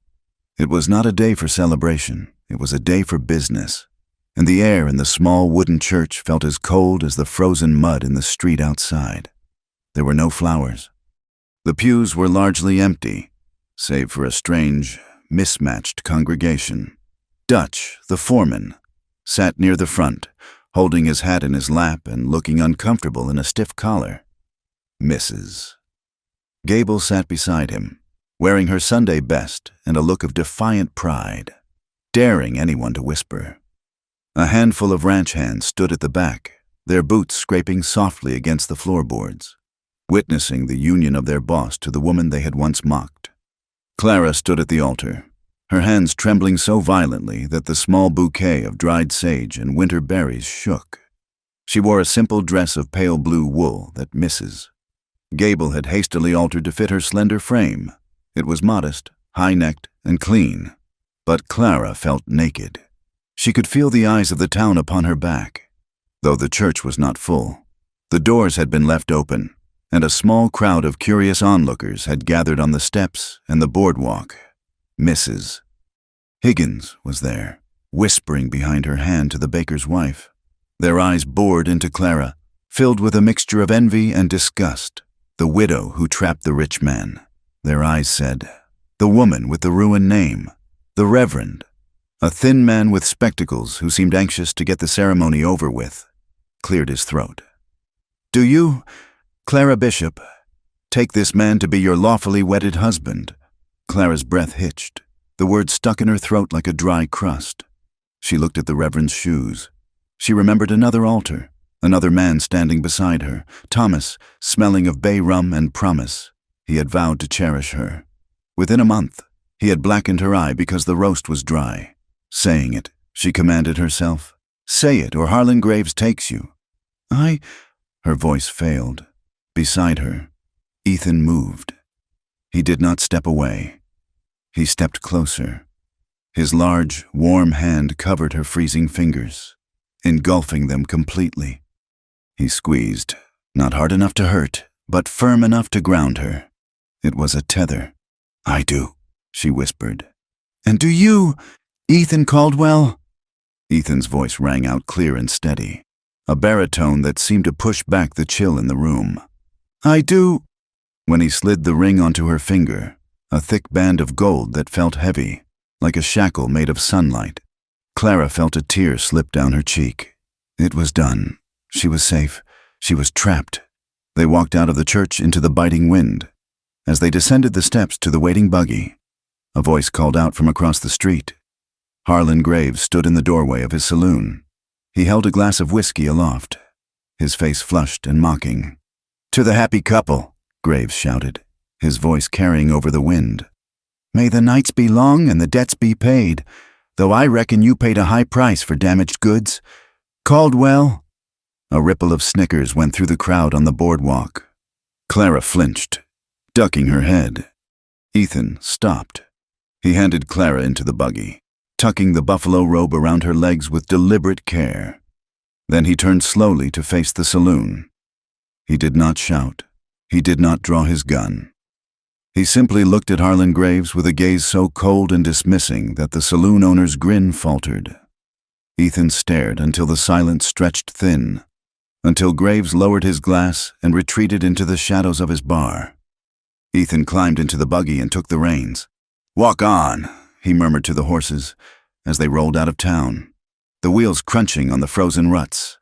Clara looked down at her hand. The gold ring caught the weak light. It was a shield against the world, but as she looked at Ethan's profile, his jaw set, his eyes fixed on the road, she wondered if she had simply traded a wolf for a bear. The Iron Creek Ranch was quiet when they returned. The hands dispersed to their chores, leaving the newlyweds alone in the main house. That night, the wind picked up, whistling around the corners of the stone foundation. The house was warm. The fires banked high, but Clara felt a chill that went bone deep. She stood in the center of the master bedroom. It was a large room, dominated by a massive four-poster bed carved from dark walnut. It looked like a ship in a harbor, vast and imposing. Her small trunk had been moved in, sitting forlornly at the foot of the bed. Ethan was lighting the oil lamp on the dresser. He turned the wick down low, casting the room in a soft, amber glow. He had removed his coat and tie, and the informality of his shirt sleeves made Clara's heart hammer against her ribs. "Clara," he said, turning to face her. She jumped slightly. "Yes?" Ethan looked at the bed, then at her. He saw the way she stood, rigid, arms wrapped around herself, eyes darting to the door. "I meant what I said," Ethan said quietly. "I will not touch you." "I know," Clara breathed. "But this is your room, your bed." "It is our room now," Ethan corrected. "But it is a big bed. There is plenty of space." He walked over to a heavy leather armchair near the fireplace. He picked up a quilt from the back of it. "If you prefer, I can sleep here tonight. Or in the bunkhouse. But the bunkhouse is cold. And Gable would have questions if the groom slept in the barn on his wedding night." Clara looked at the chair. It looked uncomfortable and small for a man of his size. She felt a sudden, sharp pang of guilt. He had saved her life. He had married her to save her honor, and now she was banishing him to a chair because she was too broken to lie beside him. "No," she said, her voice trembling but firm. "No, Ethan, you need to sleep. You have work in the morning." "Clara, the bed is big enough," she interrupted, forcing herself to walk toward it. "I will stay on my side. You stay on yours." They prepared for bed in a stilted, agonizing silence. Ethan turned his back while she changed into her nightgown, hurrying to bury herself under the heavy quilts. She lay on the far edge of the mattress, staring at the wall, pulling the covers up to her chin. She felt the mattress dip as Ethan lay down on the other side. He did not get under the quilts. He lay on top of them, wrapping himself in a separate woolen blanket. He blew out the lamp. Darkness swallowed the room. "Good night, Clara," his voice came from the dark, deep and rough. "Good night," she whispered. She lay awake for hours. She listened to the wind. She listened to the steady, rhythmic breathing of the man beside her. He was so close. If she reached out her hand, she would touch his shoulder. The heat from his body radiated across the space between them. Conflicting emotions swirled in her chest like a dust devil. She was relieved. Yes, the terror of the act, the weight, the pain, the invasion was not to be faced tonight. But beneath the relief was a strange, stinging hurt. "He does not want to touch me," she thought. "I am so damaged, so thin and scarred, that it is easy for him to keep his promise." It was a foolish thought. She had begged for this distance. But the shame of being unwanted sat heavy in her stomach, warring with the fear of being taken. She fell asleep eventually, curled into a tight ball, guarding herself against a threat that never came. In the weeks that followed, the strange new rhythm of their life began to settle. Clara was no longer the charity case. She was Mrs. Ethan Caldwell. The change in her status was subtle but profound. When she walked into the dining hall, the men stood up until she was seated. They took off their hats. They called her ma'am with a deference that was genuine. Even the ones who had smirked before now looked at her with a wary respect. Perhaps because they feared Ethan, or perhaps because she carried herself differently now. Mrs.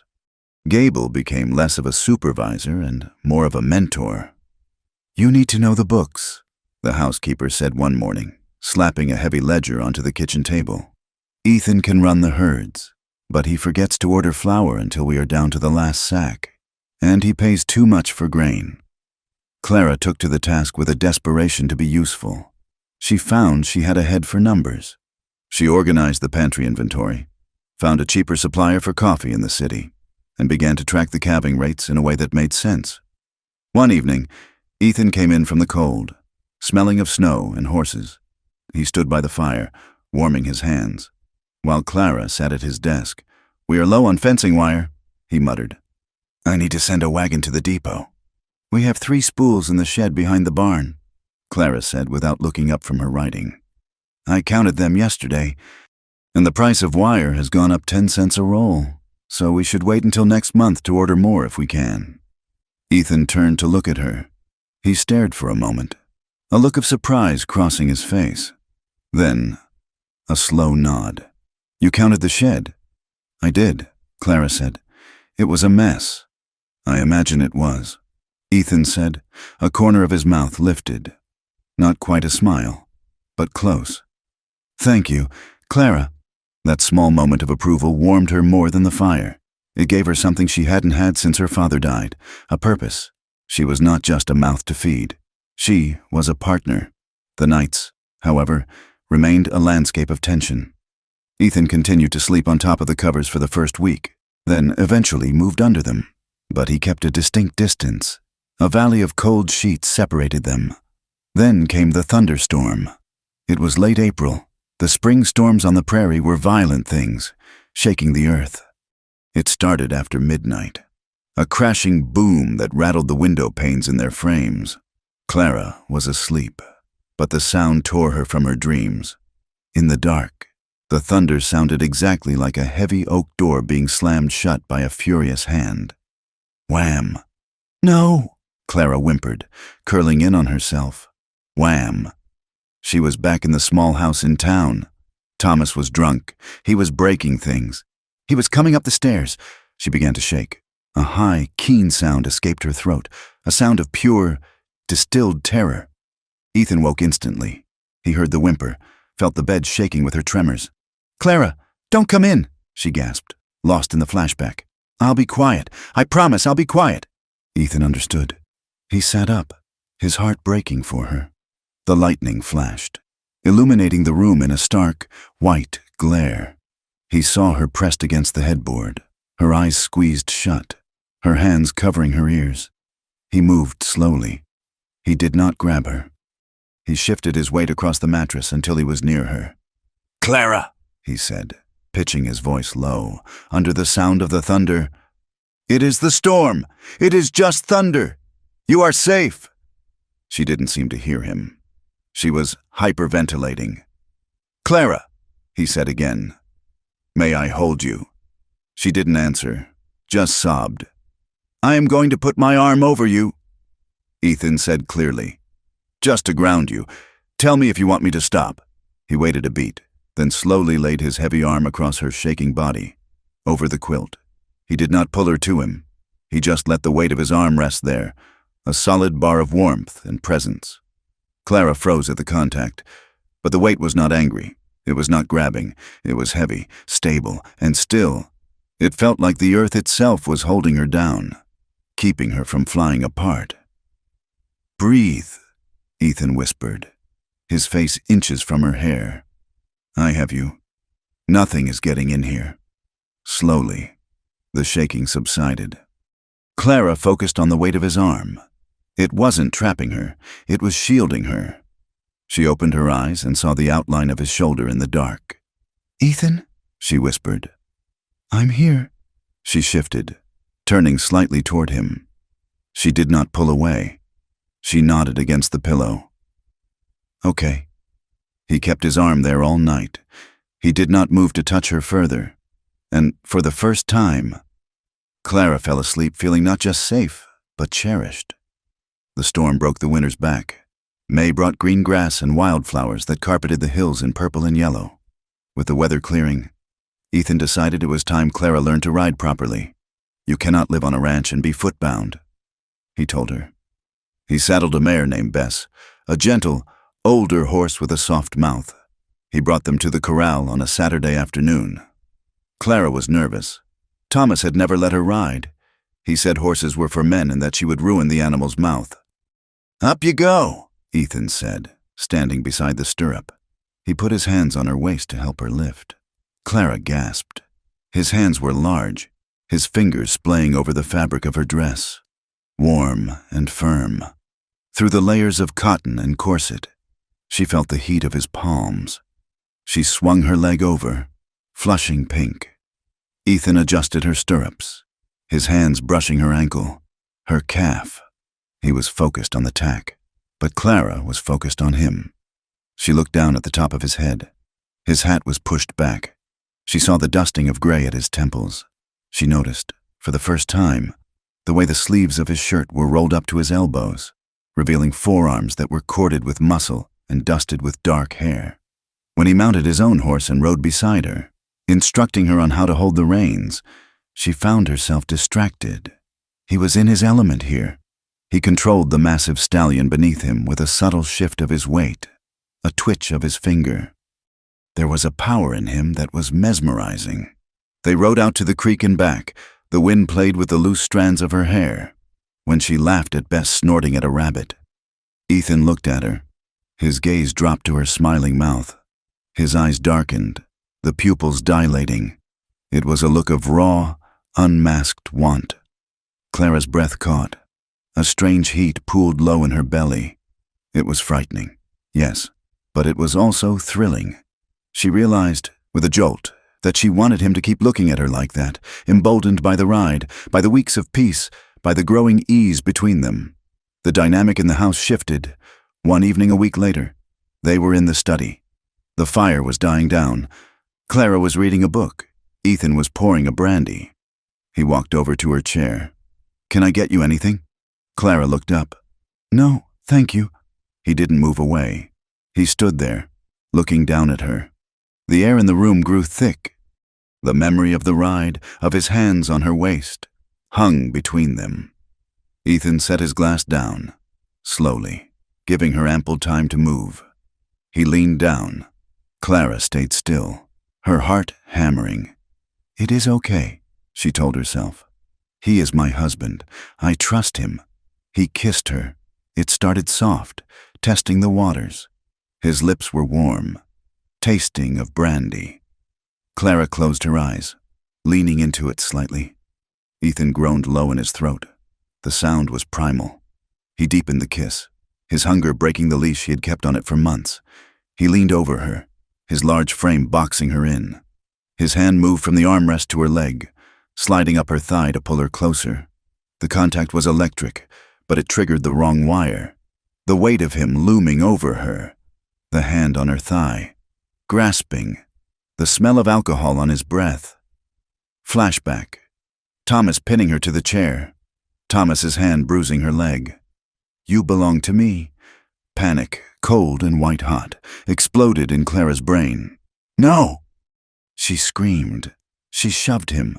She pushed against his chest with all her strength. Ethan stumbled back, caught off guard.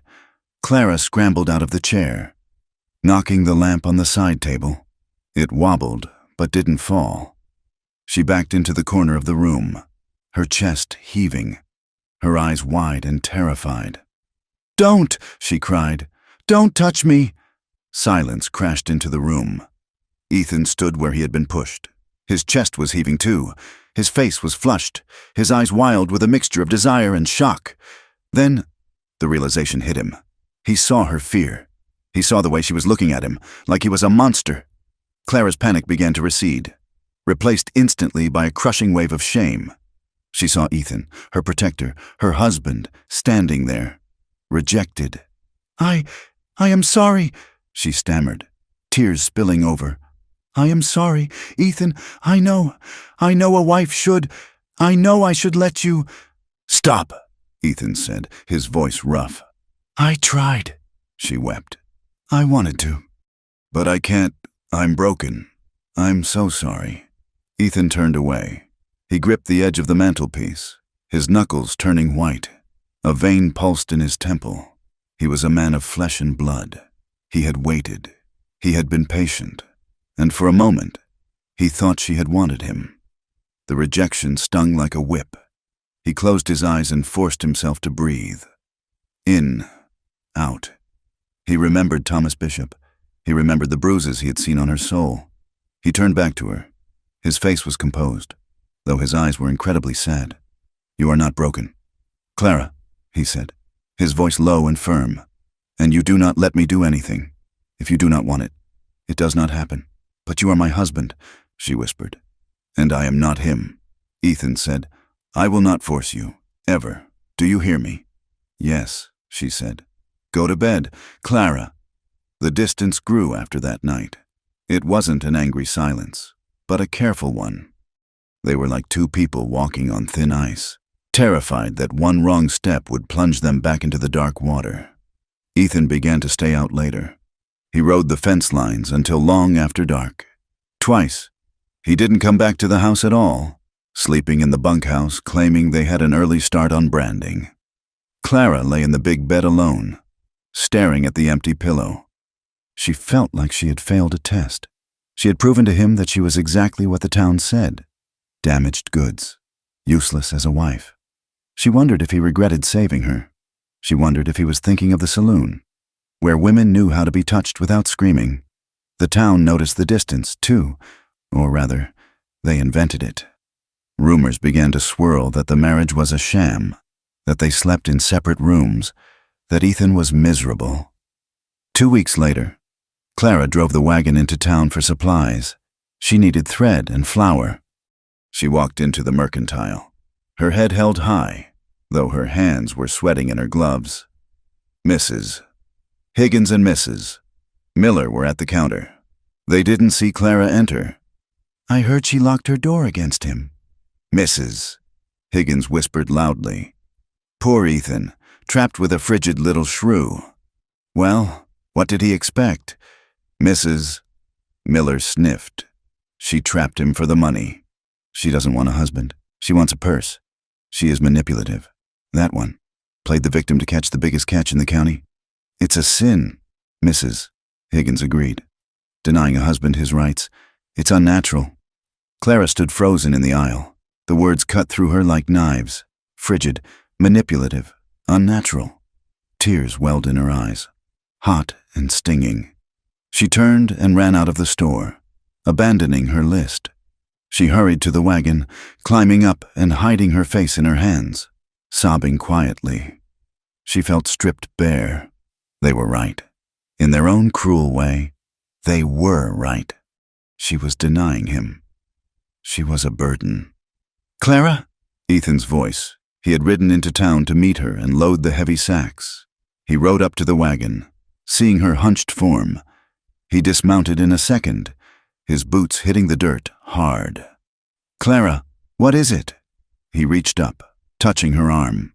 Are you hurt? Clara shook her head, unable to speak. She pointed vaguely toward the store. Ethan looked at the mercantile. He saw Mrs. Higgins and Mrs. Miller standing in the doorway, watching with a malicious glee. His face darkened.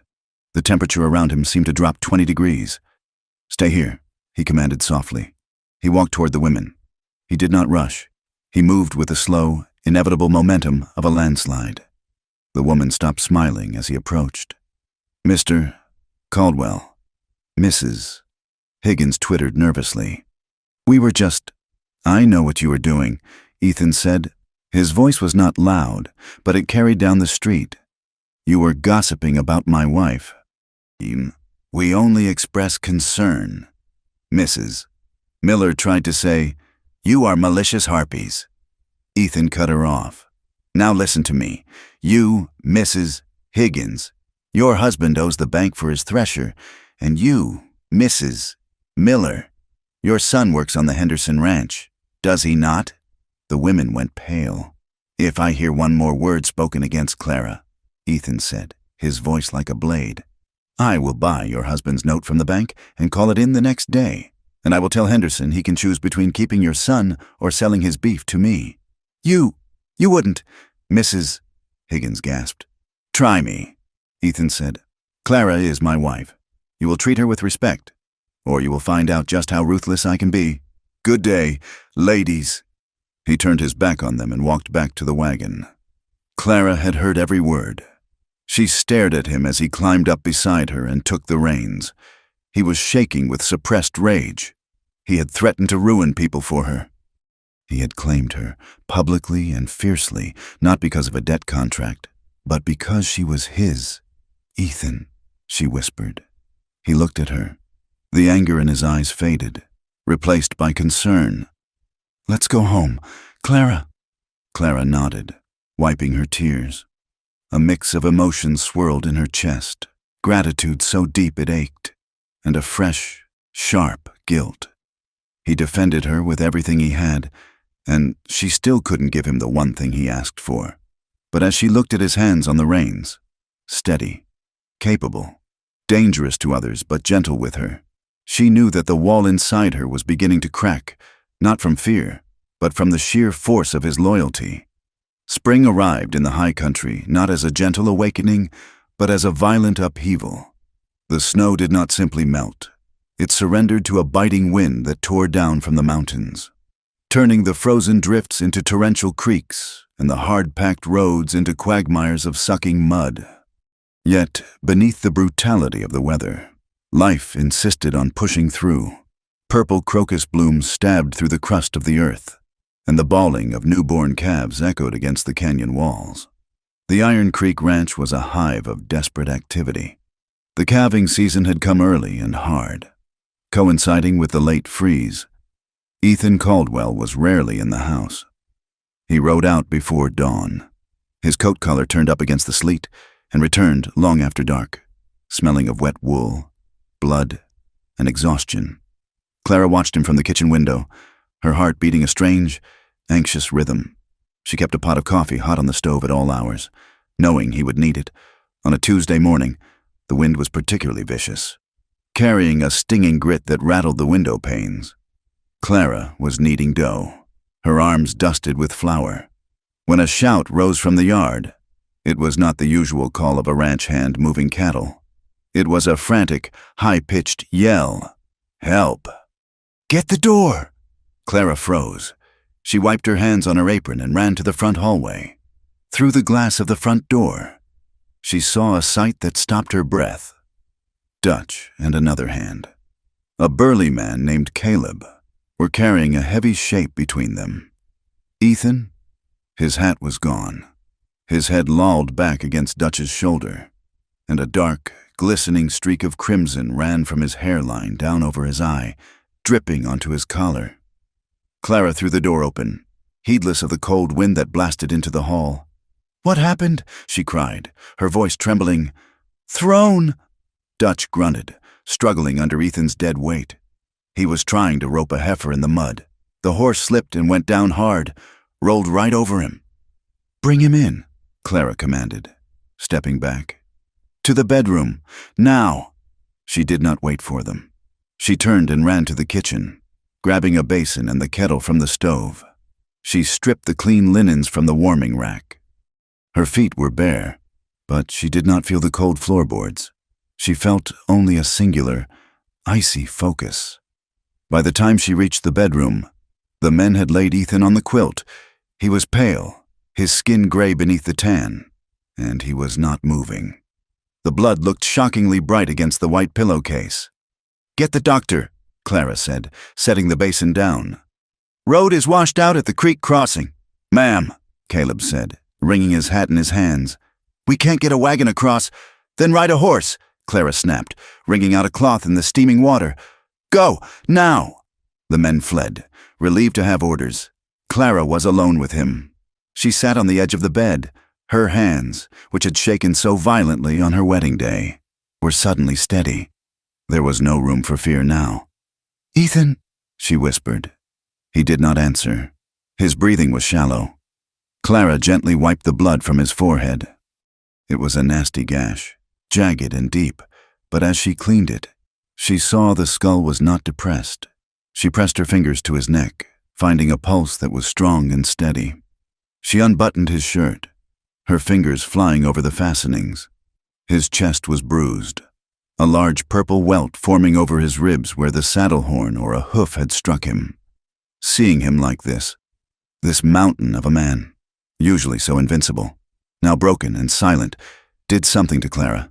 It cracked the shell she had built around herself. She touched his cheek, feeling the roughness of his stubble. She realized, with a sudden, terrifying clarity, that if he died, the safety he had built for her would crumble, but it was more than safety. She looked at his closed eyes, his strong nose, the mouth that had kissed her once and then apologized for it. "Do not leave me," she whispered, the tears finally spilling over. "Please, Ethan, you are all I have." She realized then that he was not just her protector. He was her husband, and she cared for him with a fierceness that frightened her. Ethan woke to the smell of arnica and lamp oil. His head felt as though it had been split open with an axe. He groaned, trying to shift, but a sharp pain in his ribs pinned him to the mattress. "Lie still." The voice was soft, coming from his right. Ethan forced his eyes open. The room was dim, lit only by the low glow of the bedside lamp. Clara was sitting in the armchair, pulled close to the bed. Her head was resting on her hand, her eyes heavy with exhaustion, but she was watching him. "Clara?" he rasped. "You were thrown," she said quietly. She reached out and placed her hand over his on the quilt. Her skin was cool and soft. "You have a concussion, I think, and bruised ribs." Ethan blinked, trying to clear the fog. He looked at her hand covering his. She was not pulling away. She was leaning toward him, her face etched with worry. "The heifer?" he asked stupidly. Clara let out a small, wet laugh. "Dutch says the heifer is fine. You, however, are a fool for wrestling cattle in the mud." "I had to," Ethan muttered. She was breaching. "You scared me," Clara whispered. The humor vanished from her face. "When they brought you in, there was so much blood." Ethan looked at her. He saw the stains on her apron, his blood. He saw the dark circles under her eyes. She had been sitting vigil. "I'm hard to kill, Clara," he said gently. "I promised you safety. I intend to keep that promise." Clara squeezed his hand. "You cannot keep me safe if you are dead. Ethan?" A silence settled between them, but it was not the strained silence of the past weeks. It was heavy with unspoken things. Ethan felt a surge of love so powerful it nearly eclipsed the pain in his head. He wanted to pull her into the bed, to hold her, to comfort her, but he remembered the fear in her eyes the last time he had reached for her. So he lay still, letting her hand rest on his, content with the small bridge she had built, while Ethan healed. The world outside the ranch did not rest. In the back room of the Smoky Hill Saloon, Harlan Graves paced the floorboards, his cigar chewing the air. The banker, Mr. Sterling, sat at a table, looking nervous. Across from him sat Sheriff Brody, a man whose badge was tarnished and whose eyes were always looking for the next drink. "The wedding was a farce," Graves spat. "Everyone knows it. They don't sleep in the same bed. She is a debtor hiding behind a sham marriage. The law recognizes the certificate," Sterling pointed out meekly. "Judge Holloway is difficult." "Holloway is in the capital for the next 3 weeks," Graves said, turning on him with a predatory grin. "By the time he gets back, I will have my property. I hear Caldwell took a bad fall. He's bedridden, weak." "You want to raid the Iron Creek Ranch?" Sheriff Brody asked, skepticism lining his face. "Caldwell has men—" "We are not raiding," Graves corrected. "We are executing a warrant for fraud. We claim the marriage is invalid, a conspiracy to defraud a creditor. You arrest Caldwell for the fraud, and I take custody of the woman as per the original contract until the hearing." "And if they fight?" Brody asked. "Then they are resisting the law." Graves shrugged. "And you have the right to use force. I have 5 men outside who are deputized and ready. We will ride tomorrow." The day the law came to Iron Creek was unseasonably hot. The wind had shifted to the south, blowing dry and hard, carrying the taste of dust from the plains. It whipped the drying mud in the yard into hard ridges. Clara was in the bedroom, changing the bandage on Ethan's head. He was sitting up, looking pale but alert.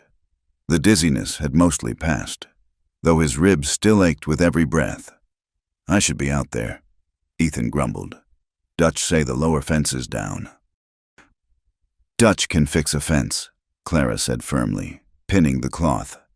"You need to rest one more day." A shout from the porch cut her off. "Riders, coming in fast!" Ethan's head snapped up. He winced, but swung his legs over the side of the bed. "Ethan, no!" Clara protested. "Hand me my gun belt," he ordered. His voice had the old steel in it. Clara hesitated only a second before grabbing the leather belt from the dresser. She helped him buckle it, her hands shaking slightly. "Who is it?" she asked. "Trouble," Ethan said. "Stay inside. Clara." He grabbed his Winchester from the corner and walked out, moving stiffly but with purpose. Clara stood in the bedroom for a heartbeat. Stay inside. That was the rule. The women stayed inside while the men handled the danger. But she remembered the look on Harlan Graves's face. She remembered the contract. This was about her. She smoothed her apron, took a deep breath, and followed him. When she stepped onto the porch, the heat hit her like a physical blow. The yard was filled with men. Sheriff Brody sat on a roan gelding, flanked by Harlan Graves and Mr. Sterling. Behind them sat 5 men Clara did not recognize, hard-faced men with dusters and rifles resting across their saddles. Ethan stood at the top of the steps, the rifle held loosely in one hand, barrel pointing at the ground but ready. Dutch and the ranch hands had gathered, forming a line near the bunkhouse. They were outnumbered, but they looked ready to fight. "Sheriff," Ethan called out, "you are a long way from town." "Business, Mr. Caldwell," Brody said, his voice sounding thin in the wind. "Official business?" "State it," Ethan said. Graves rode forward, his horse dancing nervously. He looked triumphant. "We have a warrant for your arrest, Caldwell, for conspiracy to defraud a financial institution, and for entering into a fraudulent marriage to obstruct justice." "That is a lie," Ethan said calmly. "Is it?" Graves sneered. "Everyone knows you don't touch her. It's a paper marriage, which means the contract she signed stands. She belongs to me." He pointed a gloved finger at Clara, who had stepped out of the shadows of the doorway. "There she is," Graves laughed. "Look at her, shaking like a leaf. She knows she's caught." Ethan took a step forward, placing himself in front of Clara. "You are trespassing, Graves. And you," he looked at the sheriff, "are about to make a mistake that will cost you your badge. Hand her over." "Ethan," Sheriff Brody said, sweating, "and come quietly. We can sort this out before the judge next month." "Next month?" Ethan laughed darkly. "You think I don't know what happens to her in a month of Graves's custody? She would be dead or wishing she was—" "She's a whore anyway," Graves shouted, losing patience. "She signed the paper. She was ready to sell it in the alley before you swooped in. Once you are in a cell, she will learn her place. She will work off every cent on her back." The vulgarity hung in the hot air. The ranch hands shifted, hands hovering over pistols. Clara stood behind Ethan. She heard the slur. She felt the familiar, suffocating wave of shame.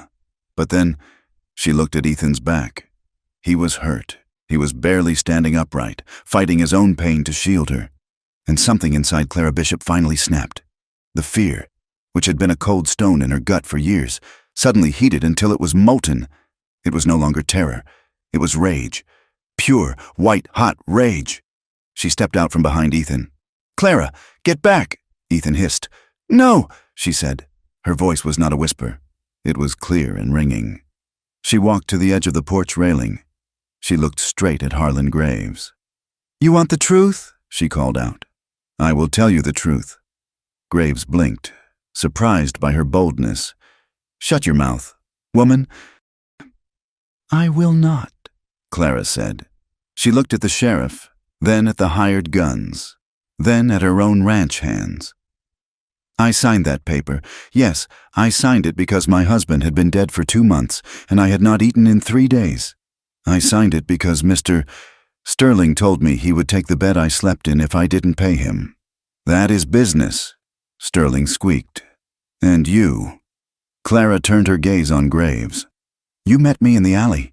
You told me you had work. And when I asked what kind, you backed me against the wall and put your hands on me. You told me I could start paying right there, in the dirt." A murmur went through the ranch hands.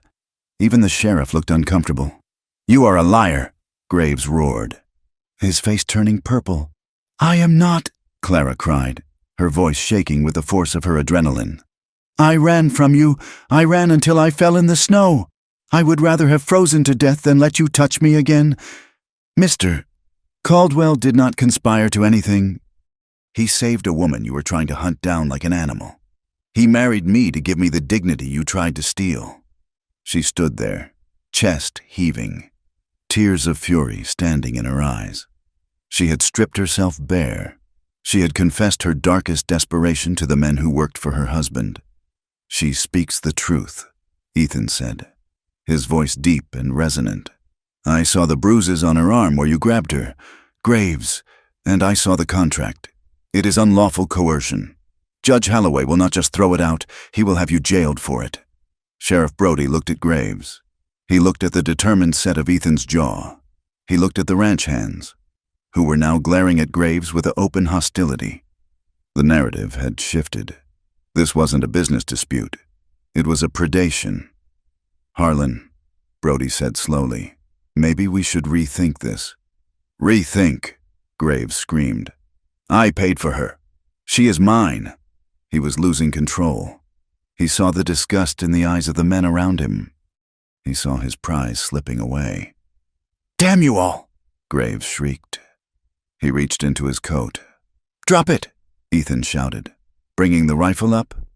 Graves didn't drop it. He pulled a snub-nosed revolver and fired blindly at the porch. Bang! The sound shattered the afternoon. Ethan jerked back, spinning halfway around. A patch of red bloomed on his left shoulder. "Ethan!" Clara screamed. Chaos erupted. "Get down!" Dutch roared. The ranch hands opened fire.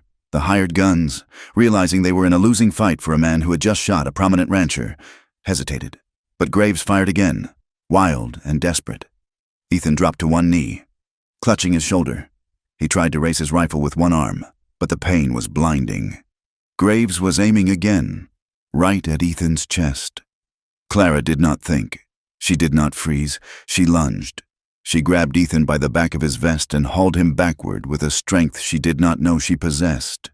"Move!" she screamed at him. She dragged him behind the heavy oak water trough that sat on the porch. Wood splinters flew as a bullet struck the rim of the trough inches from her face. "Stay down!" Clara yelled, pressing her hands to Ethan's bleeding shoulder. Ethan looked up at her, dazed. This was not the trembling woman who hid in the bedroom. This was a lioness. Her eyes were fierce, her jaw set. "Dutch!" Clara shouted over the gunfire. "Flank them on the left! Red, get the horses!" The men obeyed her instantly. In the yard, Sheriff Brody had seen enough. Graves had fired first. He had shot a man in front of the law. "Cease fire!" Brody bellowed, drawing his own gun and leveling it at Graves. "Drop it, Harlan, or I will put you down!" Graves froze. He looked around. His hired men had their hands in the air. The ranch hands had rifles trained on his chest. The sheriff was aiming at his head. Slowly, the madness faded from his eyes, replaced by the cold realization of ruin. He dropped the revolver into the mud. "Check him," Brody ordered the deputies. "Get him off that horse and cuff him. Attempted murder, and whatever else the judge wants to tack on." The shooting stopped. The silence that followed was deafening, broken only by the heavy breathing of men and the snorting of spooked horses. On the porch, behind the trough, Clara sagged. The adrenaline dumped out of her system, leaving her trembling. She looked down at her hands. They were covered in Ethan's blood, fresh blood, mixed with the dust of the fight. Ethan reached up with his good hand and touched her face. "Clara," he breathed. She looked at him. I yelled at Dutch." "You did," Ethan rasped, a ghost of a smile touching his lips. "You saved my life." The aftermath was a blur of grim efficiency. Sheriff Brody, eager to salvage his own reputation, was apologetic as he hauled Graves away in the back of the wagon. The hired guns were disarmed and sent packing with a warning never to return to the territory. The ranch hands moved with a subdued respect. They looked at Clara differently now. She wasn't just the boss's wife. She was the woman who had stared down a gun and dragged the boss to safety. She was Iron Creek. As the sun began to set, painting the sky in bloody streaks of orange and violet, Clara helped Ethan into the bedroom. The bullet had passed through the fleshy part of his shoulder. It was painful and bloody, but it had missed the bone and the lung. Clara lit the lamp. She filled a basin with warm water and mixed in a tincture of echinacea and yarrow. Ethan sat on the edge of the bed, shirtless. His chest heaved with pain, sweat slicking his skin. The bandage on his head from the fall was stained, and the new wound on his shoulder oozed sluggishly. "This will sting," Clara murmured, dipping the cloth. "I know," Ethan grunted. She stepped between his knees to reach the wound. She began to wash the blood away, her movements gentle and rhythmic. The water turned pink in the bowl. The room was quiet, intimate in a way it had never been before. The barriers of the day, the violence, the shouting, the fear, had been stripped away, leaving only the two of them in the circle of lamplight. Clara focused on his skin. It was hot to the touch. She traced the line of his collarbone with the cloth, cleaning the soot and dust. She felt the hard ridge of muscle beneath. She realized her hands were not shaking. She was touching him, bare skin, intimate proximity, and she was not afraid. She looked at his face. Ethan was watching her. His eyes were dark, dilated with pain, but also with something else. He was looking at her mouth. He was looking at the rise and fall of her chest. A strange sensation unfurled in Clara's stomach. It started low and radiated outward. A tightening, a heat. She remembered the way he had looked at her on the porch, the way he had tried to shield her. She leaned in closer to bandage the shoulder. Her breast brushed against his uninjured arm. Ethan drew a sharp breath. He did not pull away. Clara paused. She could feel the heat of him radiating through her dress. She looked at his lips. She remembered the kiss in the study, the panic she had felt then. But now? The thought of his mouth on hers did not make her want to run. It made her knees weak, but in a way that made her want to lean closer. It was terrifying. Yes, but it was a thrill. It was the edge of a cliff. And for the first time, she wondered what it would be like to jump. "Clara," Ethan whispered, his voice rough. "You should stop." "Is the bandage too tight?" she asked, her voice barely audible. "No," he said, "but if you keep standing this close, I am going to forget that I am bleeding." Clara didn't move back. She looked him in the eye. The air between them crackled, heavy with the scent of blood, soap, and unspoken desire. "Maybe," she whispered, shocking herself. "Maybe I don't want you to remember." She finished the knot on the bandage and stepped back, her face flushing crimson. She picked up the basin and turned away quickly, her heart hammering against her ribs like a trapped bird, not in fear, but in a wild, confusing anticipation of what might come next. The days following the shootout at Iron Creek moved with a slow, heavy rhythm, measured not by the clock, but by the changing of bandages and the arc of the sun across the bedroom floor. Ethan's recovery was steady, though the wound in his shoulder was deep and the bruising on his ribs made every breath a labor. For the first time in his life, the master of the ranch was confined to the four walls of his home, dependent on the very woman he had sworn to protect. Clara did not shrink from the task. The violence on the porch had broken something open inside her, releasing a reservoir of strength she hadn't known existed. She took over the management of the household with a quiet, fierce efficiency.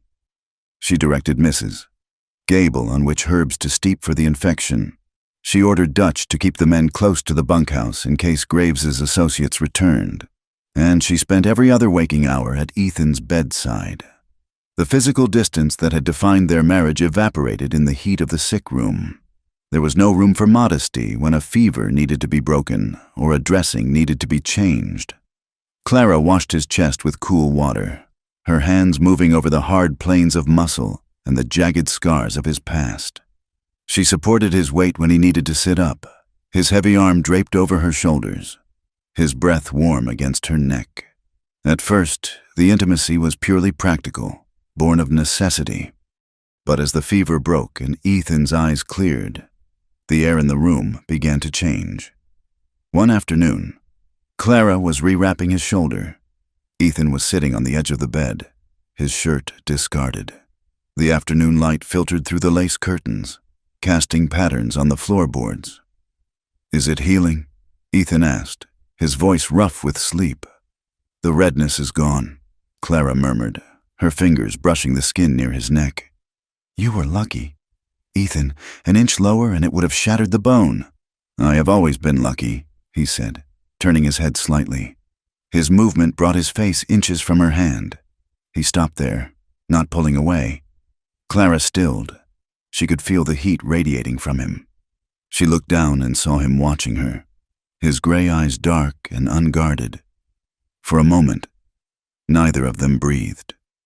Her hand lingered on his good shoulder, her thumb tracing the line of his collarbone unconsciously. A loose lock of her hair fell forward, brushing against his bare chest, and she saw his skin shiver in response. She pulled back quickly, her heart hammering. I should fetch your broth." "Clara," he said, reaching out to catch her wrist. His grip was weak, but she stopped instantly. "Stay, please."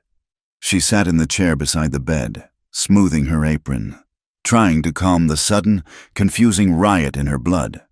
3 evenings later, the weather turned. The relentless wind died down, leaving a silence that felt vast and holy. The sun began to dip behind the western ridges, painting the sky in bruised purples and streaks of burning orange. Ethan was sitting up in the armchair by the window, a blanket draped over his legs. He had insisted on getting out of bed, claiming the mattress was softening his spine. Clara sat opposite him, mending a tear in his vest. "I owe you an apology," Ethan said suddenly into the quiet. Clara looked up, needle poised. "For getting shot? I believe I have already scolded you for that." "No," Ethan said. He looked out at the darkening hills, his profile sharp and serious. For the frustration I showed you, for the nights I spent in the bunkhouse." Clara lowered the vest. "Ethan, you were patient. I was the one who—" "I wanted you," he interrupted, turning to look at her. The raw honesty in his voice stopped her breath. "From the first moment I saw you in the snow, I wanted you. And when I brought you here, and you were so terrified, I hated myself for it. I felt like a monster for desiring a woman who flinched when I walked into a room." He rubbed a hand over his face, looking suddenly older. "I thought if I stayed away, if I kept a wall between us, I could protect you from it, from me." Clara set her sewing aside. She moved to the ottoman at his feet, looking up at him. "You were protecting me from more than that, weren't you?" Ethan looked at her, startled by her insight. He hesitated, then let out a long sigh that seemed to carry the weight of years. "Sarah," he said, the name falling heavily into the room. She was full of life, fearless. She laughed at storms. When she died, when I found her frozen, I didn't just lose her. I lost my belief that I was a good man. I swore I would never build a home again. I swore I would never be responsible for a life I might fail to save." He looked at his injured shoulder, then back to Clara. "And then I found you, and you were so fragile. Clara, I was terrified that I would break you, or that the world would break you because of me. And I nearly did. I brought Graves to your door. You stood between him and me," Clara said softly. She reached out and took his large, rough hand in both of hers. "You took a bullet for me." "I would take 10, he said intensely. Clara looked down at their joined hands. His were calloused, scarred, capable of violence, yet they lay dormant and gentle in hers. She thought of Thomas. She thought of the smell of whiskey and the sound of a belt snapping leather. "I need to tell you," she whispered. "I need you to know why I am the way I am." "You don't have to," Ethan said gently. "I do," she insisted. She took a breath, her voice shaking. "Thomas, he wasn't just mean. He enjoyed it. He liked the fear. He made me feel small, not just in size, but in spirit. He told me my body was a burden, a thing to be used and pushed aside." She looked up at Ethan, tears standing in her eyes. "I learned to dread the weight of a man. I learned that desire is just another word for taking. When you kissed me in the study, I didn't see you. I saw him. I felt him crushing me." She waited for the look of disgust, The male pride wounded by the comparison. But Ethan's eyes filled only with a deep, aching empathy. He lifted his hand and cupped her cheek, his thumb brushing away a tear. "I am not him," Ethan whispered. "And I will spend the rest of my life proving that to you." "I know," Clara said, leaning into his palm. "I know that now. We are a pair, aren't we? You with your guilt, and me with my fear." "Two damaged people," Ethan agreed, a faint smile touching his lips. "Trying to survive the winter." "The winter is over, Ethan," Clara said. She stood up and kissed his forehead. It was a chaste kiss, but it lingered. "Let me help you back to bed." That night, a spring storm rolled in from the plains. It was not the blizzard of their meeting, but a warm, boisterous storm, with thunder that rumbled deep in the earth and rain that lashed against the eaves. They lay in the big walnut bed. The lamp was out. The room was filled with the gray light of the storm.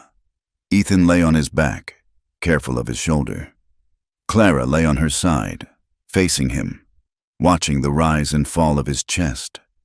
The thunder grumbled, low and long. Usually, Clara would have flinched. But tonight, with the confession of the evening still hanging in the air, the sound felt distant. She looked at the space between them. It was only inches, yet it felt like a canyon she had been too afraid to cross. "I don't want to be ruled by fear anymore," she thought. "He nearly died. We could have lost this." Her heart began to race, not with terror, but with a sudden, desperate courage. She moved. She slid her hand across the cool sheet until her fingers brushed his arm. Ethan went still. "Clara?" he whispered into the dark. "I am here," she said. Her voice trembled, but she did not pull back. She moved closer, shifting her body until she was pressed against his side, her head resting near his good shoulder. Ethan stopped breathing for a second. "Are you sure?" "I don't want to be afraid," she whispered against his skin. "I want to be your wife, Ethan, not just on paper, not just in the kitchen. I want to be with you." "Clara," he groaned, turning his head to press a kiss into her hair. "If we cross this line, I don't know if I can go back to sleeping on the edge of the bed. I don't want to frighten you." "Then don't," she said. She lifted her head, finding his face in the dark. "Go slow. Let me find my way." He turned carefully onto his side, facing her. His hand came up to cup her face, his thumb tracing her lower lip. He kissed her. It was not the hungry, desperate kiss of the study. It was slow, tender, asking a question with every brush of his lips. Clara trembled, her body remembering old pains, old instincts to freeze. But Ethan was not crushing her. He was waiting. She kissed him back, parting her lips. He moved closer, his hand sliding down her back, warm and heavy. He was big, so much larger than she was, and for a moment, panic flared as she felt the sheer mass of him shifting. "Wait," she gasped, pulling back slightly.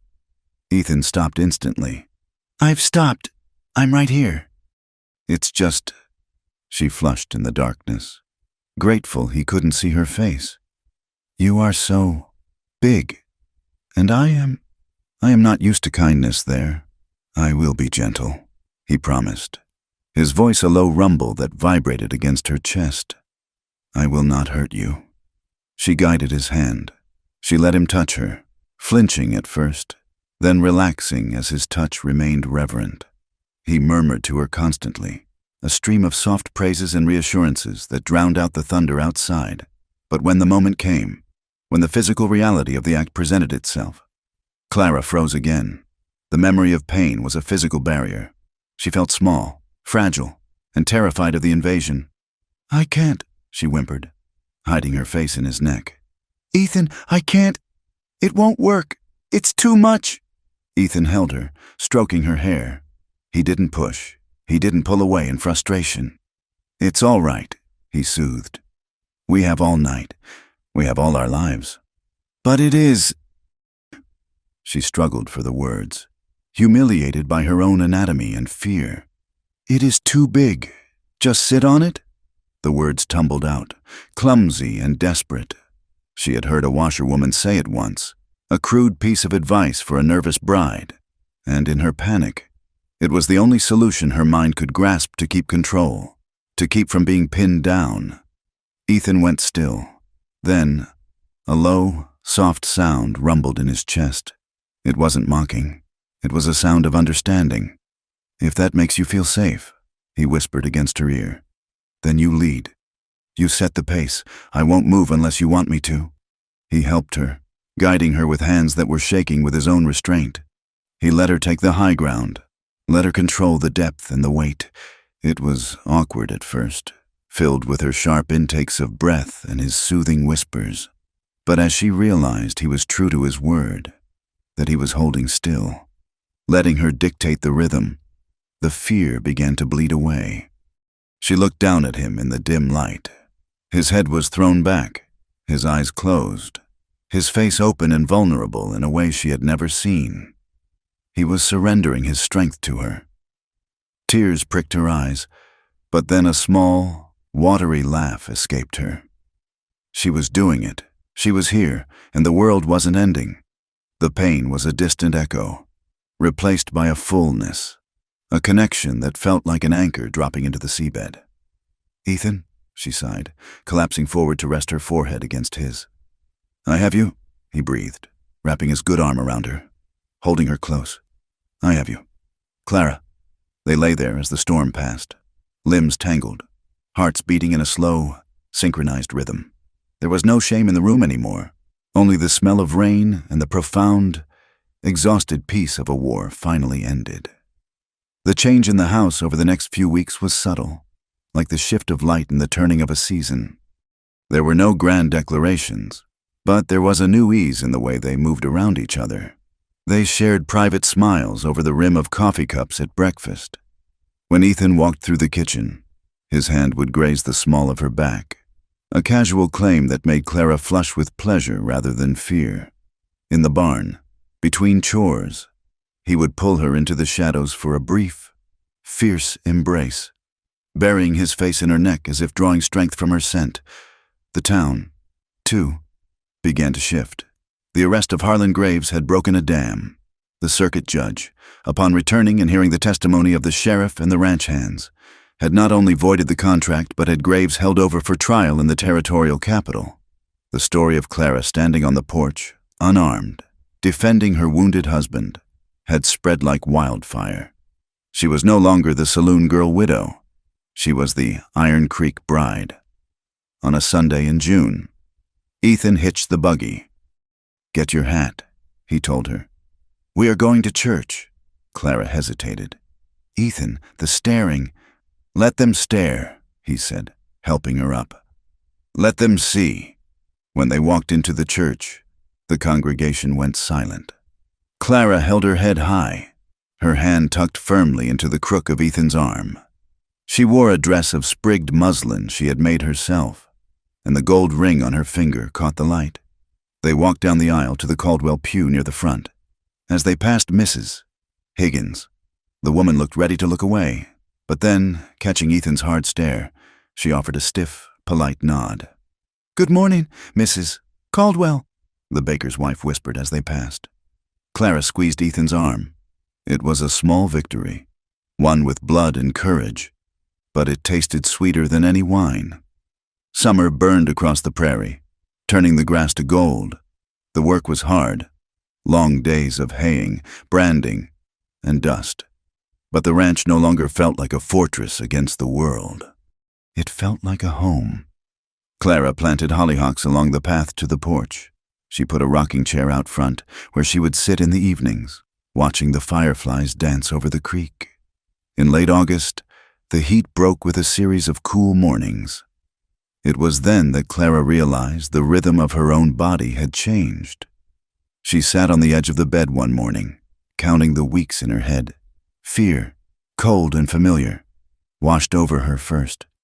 She remembered the pain of her first labor. She remembered the silence of the room when the baby didn't cry. What if I lose this one too? But then she looked out the window. She saw Ethan down by the corral, breaking a new colt. He was patient, gentle, talking to the animal with low, soothing words. She was not alone this time. That evening, after supper, she found him on the porch. The sun was setting, casting long shadows across the yard. "Ethan," she said, stepping out to stand beside him. He put an arm around her waist, pulling her into his side. "Tired?" "A little," she said. She rested her head on his shoulder. "Ethan, I am late." He went still. "Late?" "With my courses," she whispered. I think I am with child." Ethan pulled back to look at her. His face went slack with shock. He stared at her stomach, then up at her eyes. For a second, she saw the old terror in his gaze, the fear of loss, the memory of Sarah, the belief that he was cursed. "A baby?" he rasped. "Yes," Clara said, taking his hand and placing it on her waist. "Your baby?" Ethan's eyes filled with tears. His throat worked as he tried to swallow past the lump of emotion. He looked at the vast, dangerous landscape around them, then back at the woman who had survived it all. "I will keep you safe," he choked out. "Both of you, I swear it." "I know." Clara smiled, tears spilling down her own cheeks. "We will be all right, Ethan. We are going to be happy." He pulled her into a crushing hug, burying his face in her hair, shaking with a joy he had thought dead and buried. They stood there as the stars came out, two lonely people who had dared to gamble on love and won. Epilogue. The snow came again, as it always did. But the Iron Creek Ranch was ready. The fire in the great room roared, casting a warm glow over the rug. Outside, the wind howled, searching for a crack to enter, but the walls held fast. Clara sat in the rocking chair, a bundle of flannel in her arms. She looked down at the sleeping face of their son, Samuel. He had Ethan's dark hair and her chin. He was warm, solid, and undeniably alive. The door opened, and Ethan came in, stomping snow from his boots. He looked older, the gray at his temples spreading, lines of fatigue around his eyes. But when he saw them, his face transformed. The hardness melted away, replaced by a look of pure, unguarded adoration. He hung up his coat and walked over, kneeling beside the chair.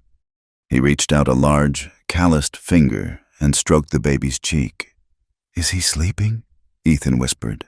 "Finally," Clara said softly. Ethan leaned his head against Clara's arm, closing his eyes, listening to the steady breathing of his wife and son. "Too big," he teased gently, looking up at her with a smirk that made him look 10 years younger. Clara laughed, a sound that was free of all shadows.